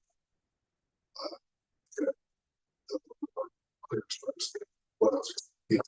We see that our direct student support is deficient in this manner. Here's one, at least one strategy as to how we will remedy that. Or we discussed agenda item, remote tutoring or other resources to support students directly and evaluate that. So again, I know we mentioned student supports here and evaluate tutoring. Did that happen? Is that something that is going to come back to the board in the future? I'm just trying to understand better where we are in this process. So this presentation is more the goals and strategies. So definitely what you saw and heard tonight. What we understood our charge was from the board is to present to you the direction so that then the board could have conversations about what are the things that you want to hear from us beyond those big state level metrics. So what are the reports out of this that you would like to see? And then, of course, hopefully working in partnership with you. So we can think about a reasonable timeline for those things over the next 3 to 5 years.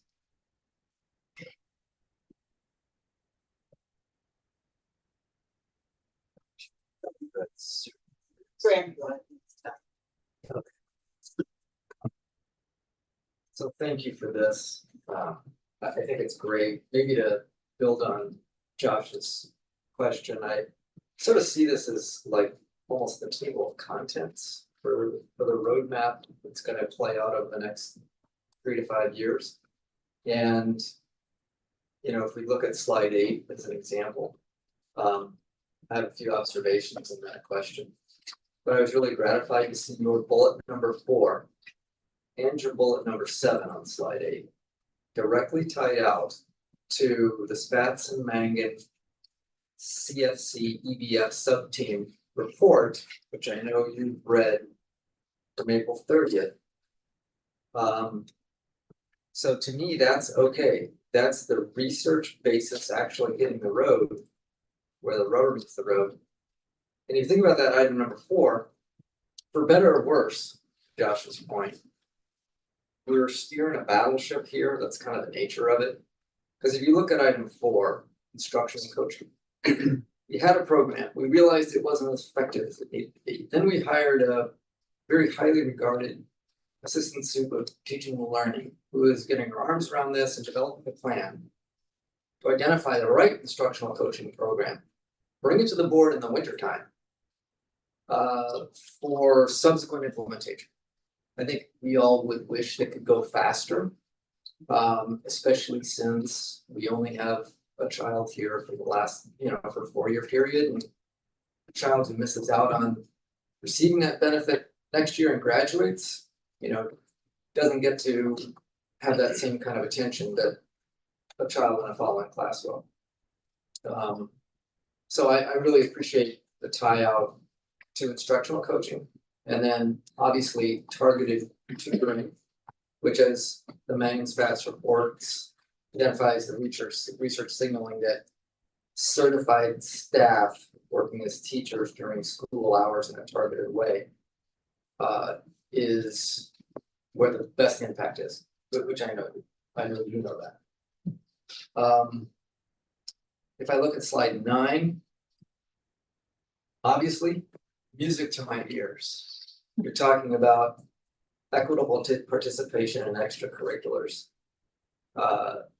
As you know, I love hearing that. And interestingly, that was also one of the findings that the Spatz-Mangan report flagged as being research-based, that student success can be directly positively impacted by their participation in extracurriculars.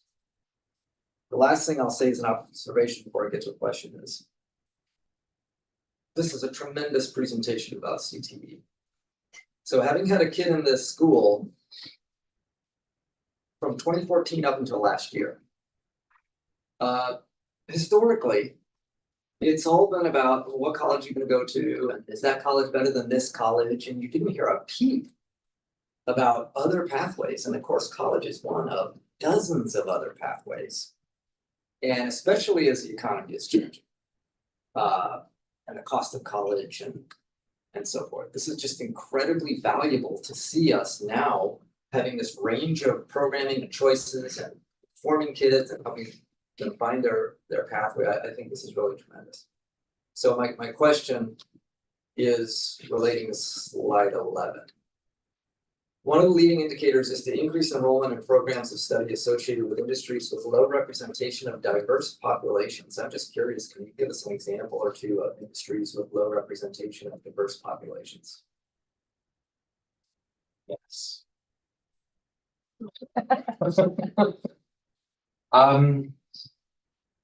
So I think teaching would be one,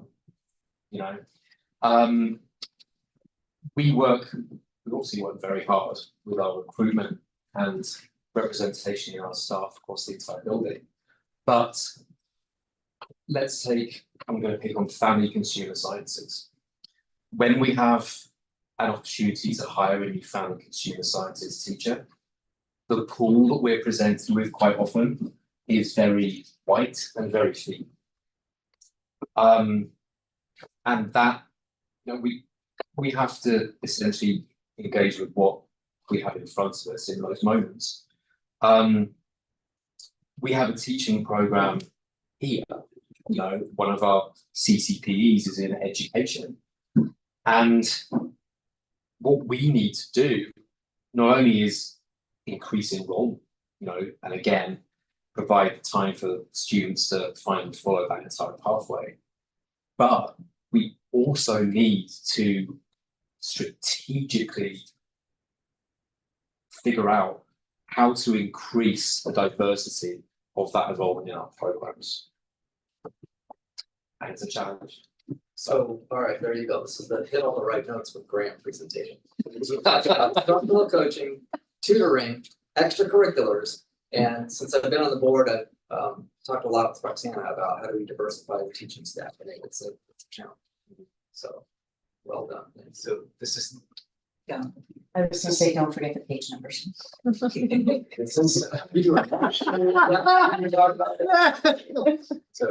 thank you, Graham. You said my comment question up beautifully because so thank you. So I initially was gonna get a little more into micro level stuff, but it's not the time for that really. But I got thinking about this is I think a larger question for Greg, Greg and the broader team, but something that seems to be missing, and I think Graham just touched on this from this presentation and perhaps even all the presentations that we see from your cabinet, is thinking on a meso level. There's a lot of talk about collaboration, you know, and the individual teams, but what does it look like at collaborating between the teams and learning from each other as there are priorities that have been, you know, established, discovered in one area, one cabinet area? And I'm thinking, for instance, one example might maybe the work that Dr. Williams has been doing with the Community Council and Parent Engagement, and let's say going on a more micro level for a second, how important it is, the emphasis on making that first impression with parents and students, right? And just like really thinking that through. You know, you obviously talk about focusing on what that structure and process and that cadence is going to be of how you engage students and families throughout this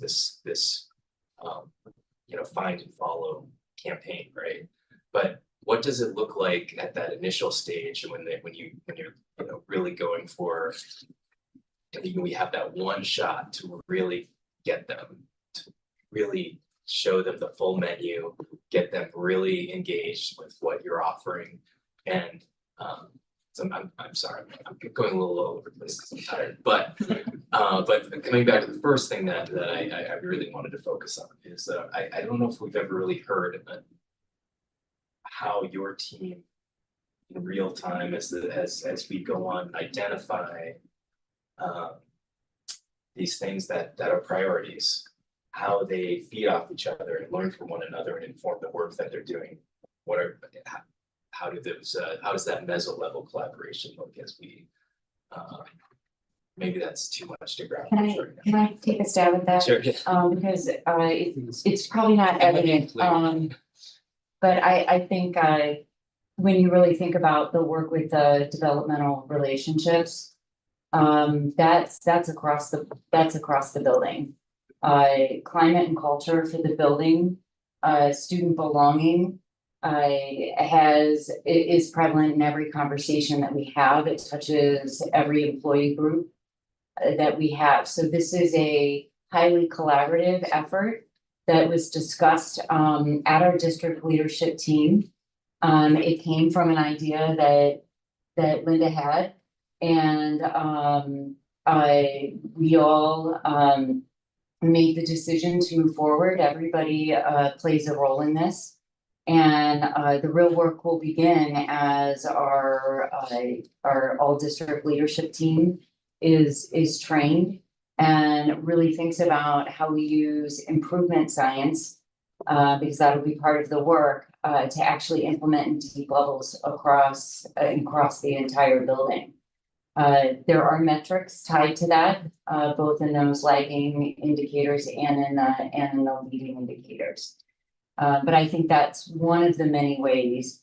I think probably in the district's past, that freshman curriculum initiative, even though it hit one group of kids and it's been a focus, you know, for 6 years, has probably, if you consider from the work out of student learning, the work from HR that they had to do, you know, the collaboration and the support from the business office, and of course, you know, communications.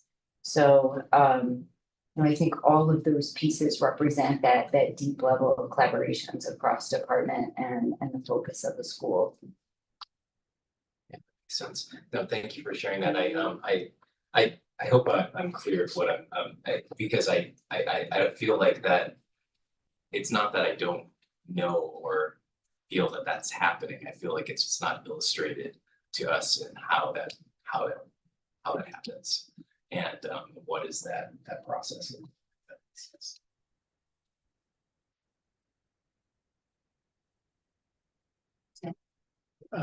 Couple questions, Dr. Hester, for comment first, actually, as Graham stated, I really appreciate the elevation of CTE and also the elevation of the learning environment in this presentation. Both of those are important and appreciated. How does this intersect with what I think of as being our most high profile curricular initiative, the Honors for All initiative? But just give me a way to think about what you're presenting here intersects with that. So the Honors for All curriculum initiative has been a tremendous effort here, and we have achieved great results with that. As I said before, we can always do better, but how it intersects is that work has impacted the courses that follow, the sequences that follow. I can't just say sophomores, juniors, seniors, because we have, you know, mixed kids in our groups. But it has, rightfully so, encouraged more kids in the sophomore year and in their junior year to take higher level courses. As that has happened, we still have CP courses and we still have a course below that college prep level.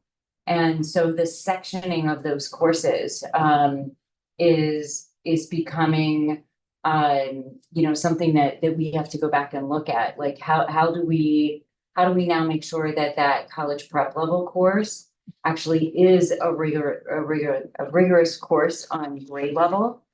And so probably one of the best areas to look at is English. We have record numbers of kids. I'd like to put us up against anyone in AP Lang right now. And it's meant that the other typically junior level classes are getting really small.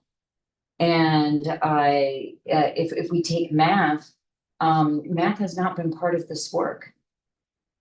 And we have a lot of challenges with our feeder districts. So when you ask like how, I forget the word that you use, but like how does that fit into this, is that I think it means that there have been positive impacts from the curriculum.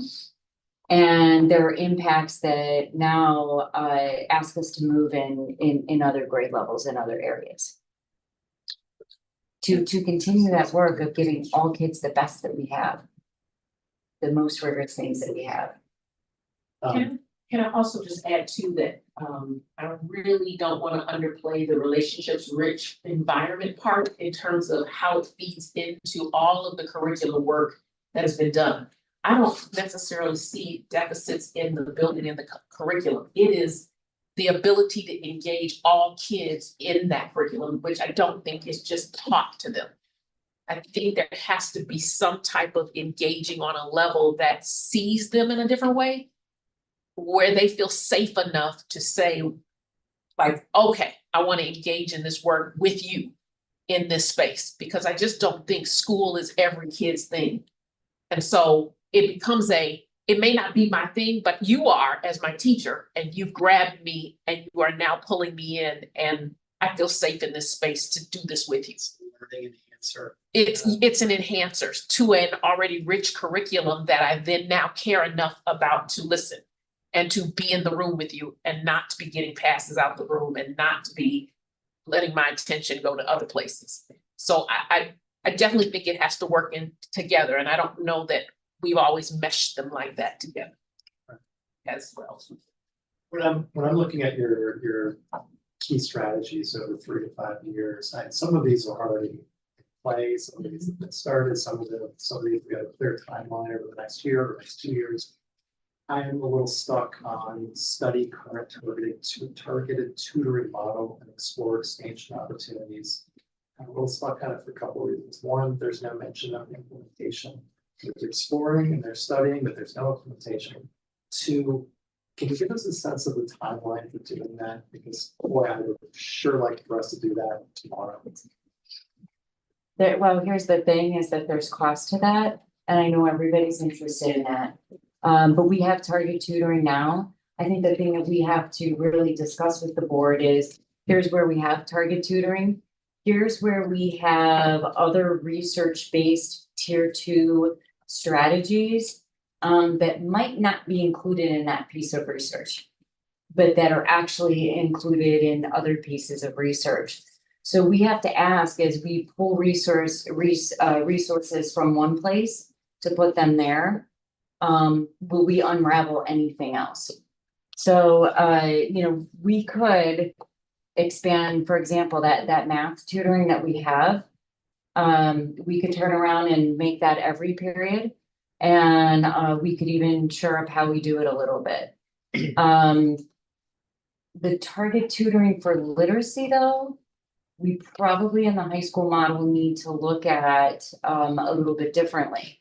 So if we think about providing, anytime you take a kid out of a core class, you're giving them a different experience. You're othering them a little bit in some way.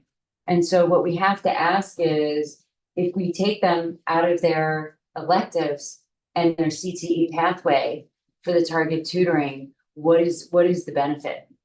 What is the higher benefit for that student? So that's why we have to think really carefully when we do that. So we have data on all of our tier 2 and our tier 3 interventions, actually quite impressive. So that's where we have to ask, if we add more of this, where is that coming from? And then the other thing I want to mention too is that our high level capstone, very rigorous courses also do incredible things for kids. They also have a great deal of cost to them. So we really have to weigh where we should increase, how it's going to benefit kids, what is it going to pull out of the student's schedule to get that targeted tutoring in the high school model, and then what's the benefit?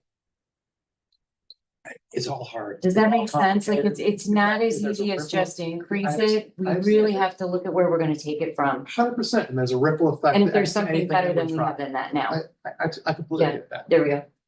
The feedback I'm trying to give you is, you were asking us what areas is the board interested in, having a conversation about what areas might the board be interested in maybe seeing more urgency rather than less. Let me suggest this is one of them. Okay. Tutoring writ large, I think, is something certainly that I'm interested in. I think that we have heard from parents, we've heard from people in our community that is a huge area of interest. So I'm just suggesting that we elevate that and act on that faster than 3 to 5 years. If I can speak to just the process a little bit, to kind of that point, that theme, kind of that's running through here. You highlighted this a little bit, Mr. but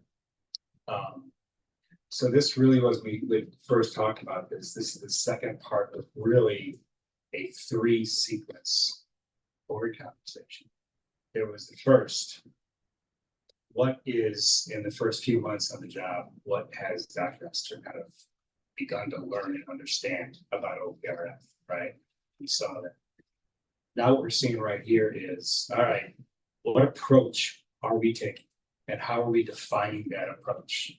These are now at this point, they're not just things that we've heard because it's been targeted for a different report crafted initially for a different purpose, or it's become identified from community members or even board members.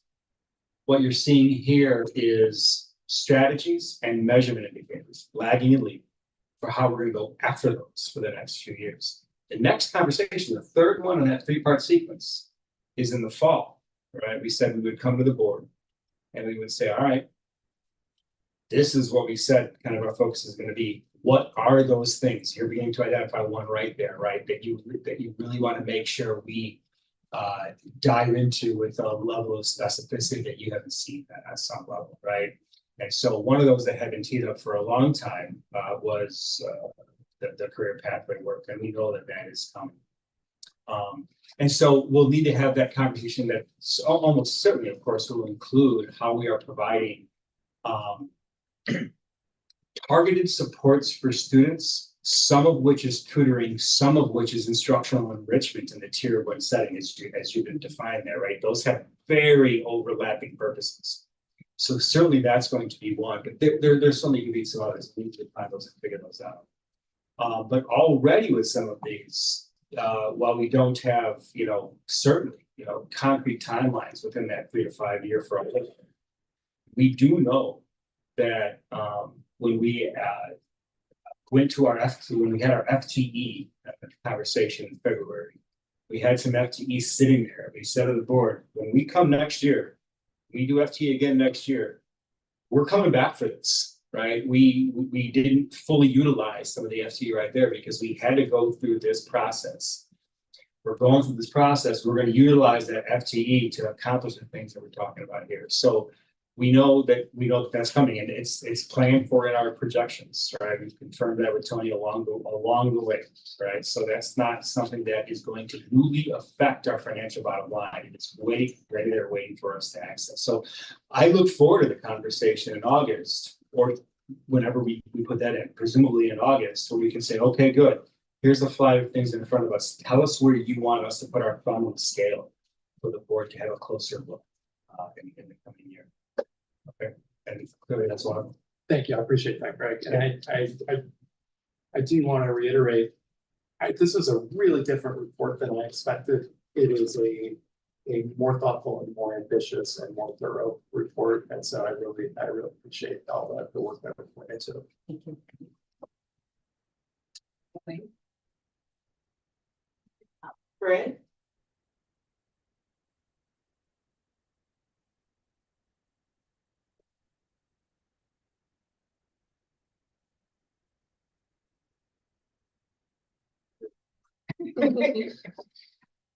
He's always mentioning, well, maybe come back off of it. So like everyone, thank you for it. Just a couple questions I have. One is, we heard this with the EDF report that was done back in April when we think about the tutoring, some recommendations, but also the fact that there are students that need things that are beyond just what we can do academically. So has there been any discussion around how do we support students that have needs that go beyond what we can offer to go from an academic standpoint? I don't, always, discussions. I think just for the fact of the basis of all of our plans being equity focused and equity centered, we will always be looking at that. And so I think what I hear you asking is, will there be support for students probably in all of these areas? Is that? Well, thinking about other areas, I'm thinking about students who may, we talked about before, with trauma, or who may need wraparound services, who We heard earlier from students feeding sleeping, that's one example of kinds of things that kids need, but some kids have housing insecurity, and some kids have other issues in the home, and there are other things that impact their ability to learn. And so thinking about, as a district, what reasonably can we do to make it possible for kids to be ready to learn to the extent that we can. And so I don't have a, I don't know if we can figure answer this, in terms of how we, in terms of, I'm sure there's other your mind, you face it every day. But that's on my mind and thinking about some of the kids that no matter how much targeted tutoring we do, it's not going to help them without some other things happening as well. I'm actually smiling because my background is in a space where there used to be even outside agencies that were brought into the school for specific. For example, I went to one where they had a lot of teenage pregnancies, so there was a clinic in the school in order to allow students to have a place to drop their babies off so they would come to school. Right. Those are conversations that are had, and I think that sometimes because of the size of our population that needs it, sometimes it's not seen as much in terms of what would be the best resource for that. But yes, it is something I know that I think about, as you were saying, and that I work in conjunction even with our supports specialists here and with the design of our social work team, like what tier 2 and tier 3 supports are we going to make sure are in place with research-based curriculum to meet the needs of those students. But I do believe that there's a need to help our adults with the tools necessary to recognizing that and to being able to say, this is the support that's needed for that, instead of thinking it might be something else. Yeah, I hear what you're saying. Well, thank you, I appreciate it, and I didn't take Greg's point when we heard from Spess and I, obviously looking at how are we gonna start timing out some of this and figuring out what's gonna happen when, and we do owe you, so. A perspective on what we wanna see in play, so we'll take that as well. But thank you all. Thank you. And for our students, please go home. They're hanging in for so long. I will tell my entire team. Yes, all of you can go home, that's fine, thank you for, I know they're retired from tomorrow. Big summer.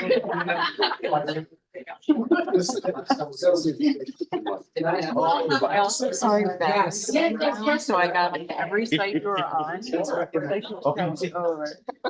Yeah. I said he was going to a Zoom meeting. I'm gonna take your meeting. You're gonna come to said he was going to a Zoom meeting.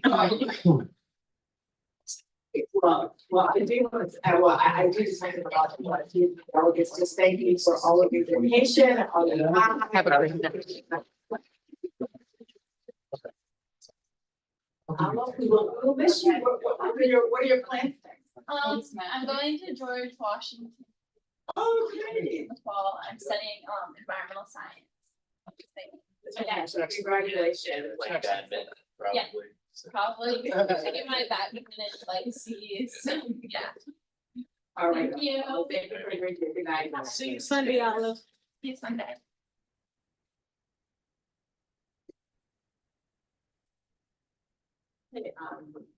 Governance, we still have to do the election of our board officers.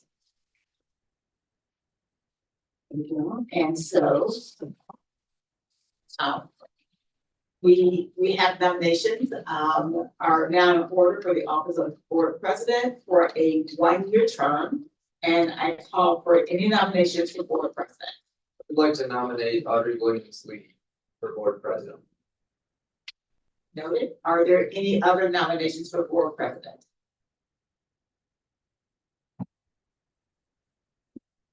So Audrey Williams-Lee is nominated.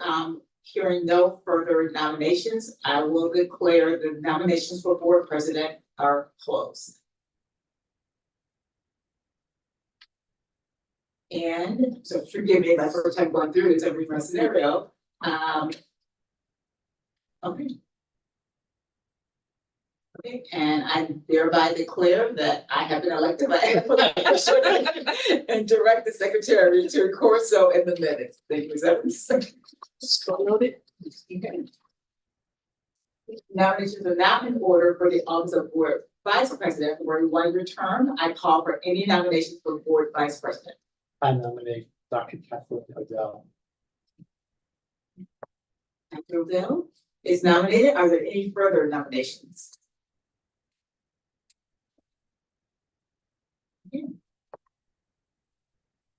I hereby declare that Dr. Kathleen Odell is elected by acclamation as board vice president. Congratulations, Dr. Odell. Thank you. And we'll direct the secretary to record so in the minutes. So noted. And nominations are now in order for the office of board secretary for a one-year term, and I call for nominations for board secretary. And I would actually like to nominate Dr. Jonathan Livingston. Are there any other nominations for board secretary? I'm hearing none. I hereby declare Dr. Jonathan Livingston elected by acclamation and direct the secretary to record so in the minutes. So noted. And we have our board for the upcoming year. And term starts June 2026. So it's The 10-year off, you're not. Yeah, you're done. Yeah, we Tim. gotta finish. We gotta finish this 2 years, so. Yeah, that's it for you. For information and report, it's just a third quarter variance report, so feel free to look at that and just recognition of teacher for tenure. And are there anything that anyone needs to highlight from our district, community or state reports? Well, I will just say this, there will be coming up next week in discussion, the collab, which will be really, really important to go over and, yeah, you'll hear a lot from, individuals from the collab about the process that's informing the new contribution structure from each respective agency in the IGA and the revised IGA as well. But I plan on reaching out to you all individually to just see if you have any questions about that. It's really great too. So just want to highlight that. Thanks, John. And the only thing that I want to highlight is, I think most of you responded to Lisa about your availability, but for Dana Village, which is coming up on June 7th. So if you have not yet responded and you are available, you can please let Lisa know. Can I ask this? Go ahead. I still didn't get it. Go ahead. Dr. Livingston is wondering when graduation. I still cannot in my inbox find anything. Yeah, I was looking for it too. I know it's something, but like. I didn't get it either. I I didn't sent find- a text earlier this week about what time you guys need to be on Sunday. Yeah, so I mean, I'd be happy to be there, but sorry. Is the presumption we're all? I have just, I can't find an email with the Yeah, I details. can't find that. I just looked online, so it's like Yeah. 2:15, so last year, 2:15, Student Activity Center. On Sunday, yes. Okay. Mhm. No later than 2:15. You Yeah, find out yeah, by yeah. at least 2:30. And Dr. Livingston has to be free as well, so at that time. Yes, What's that? I have to be on time. and if you're late, I'm gonna make you wear your hat and the shoes. And oh yeah, that when you come, please bring your robe and that's with you. I think as long as you're bringing up this topic, it's worth asking, what exactly is the role of the board member at this venue? Because 2 years ago, we were in the field house. Last year, we were in the arena. Yeah. What does the board member do at the football field? Because I watched an unfortunate video of board member activity at the football field, from 3 years ago. So I just want to understand, what's our, oh, wait. I'm not sure I know what you're. Which one? What's Can you this? elaborate on that? I guess they had the kids feeding from the side and then walking down a center staircase. The board members were lined up by that staircase and they were just sort of like standing in the sun, staring at the sun also. So what exactly is our position and role at the football field version of this? From our first year, Yeah, from which I missed. you got clear instructions from past President Kofsky, where that our sole responsibility is to stand at the base of those stairs and catch falling students. If anyone trips, it is our job to make sure that they stay upright and safe and non-harmed. That's right. That's a pretty good mission, actually. So we should- it's important work. So you'll go to the like state job and supporting students all the way. I will say, I've never heard that, but that sounds wonderful.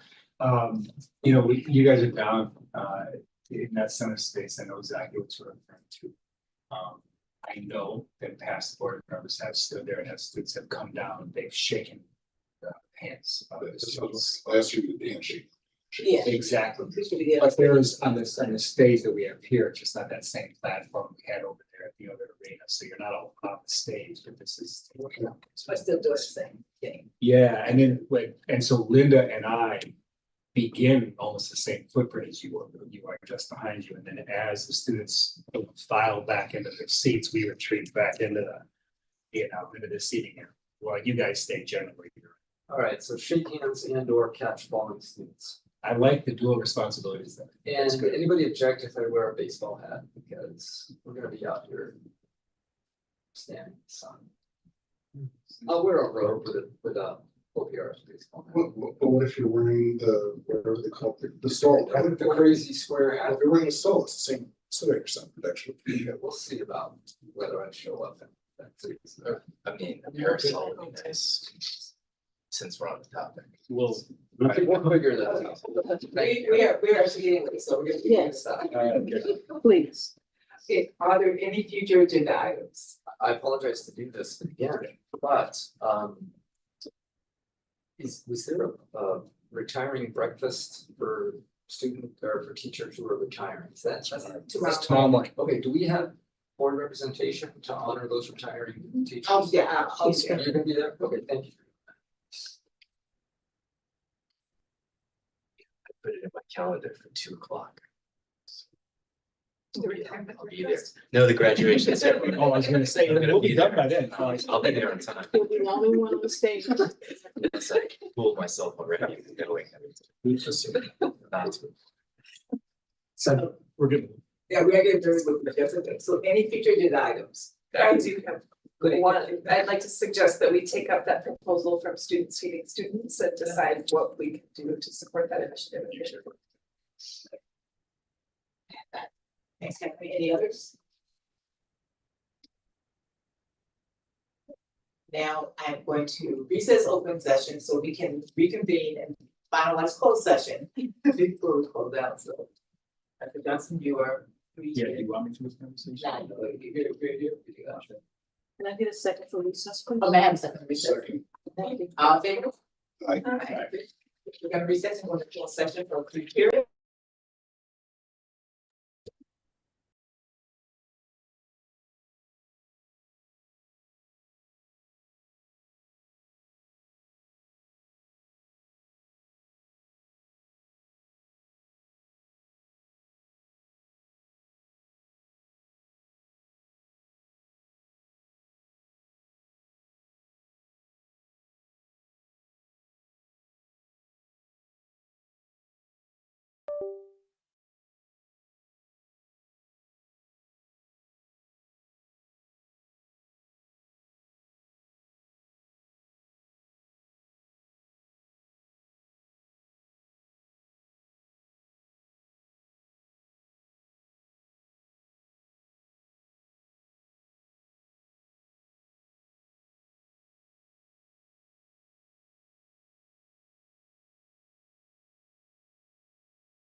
Okay, we are back in open session, so that I, Audrey Williams, Lee, move to adjourn open session at 11:38 p.m. And a second. Okay, all in favor? Aye. Aye, any opposed?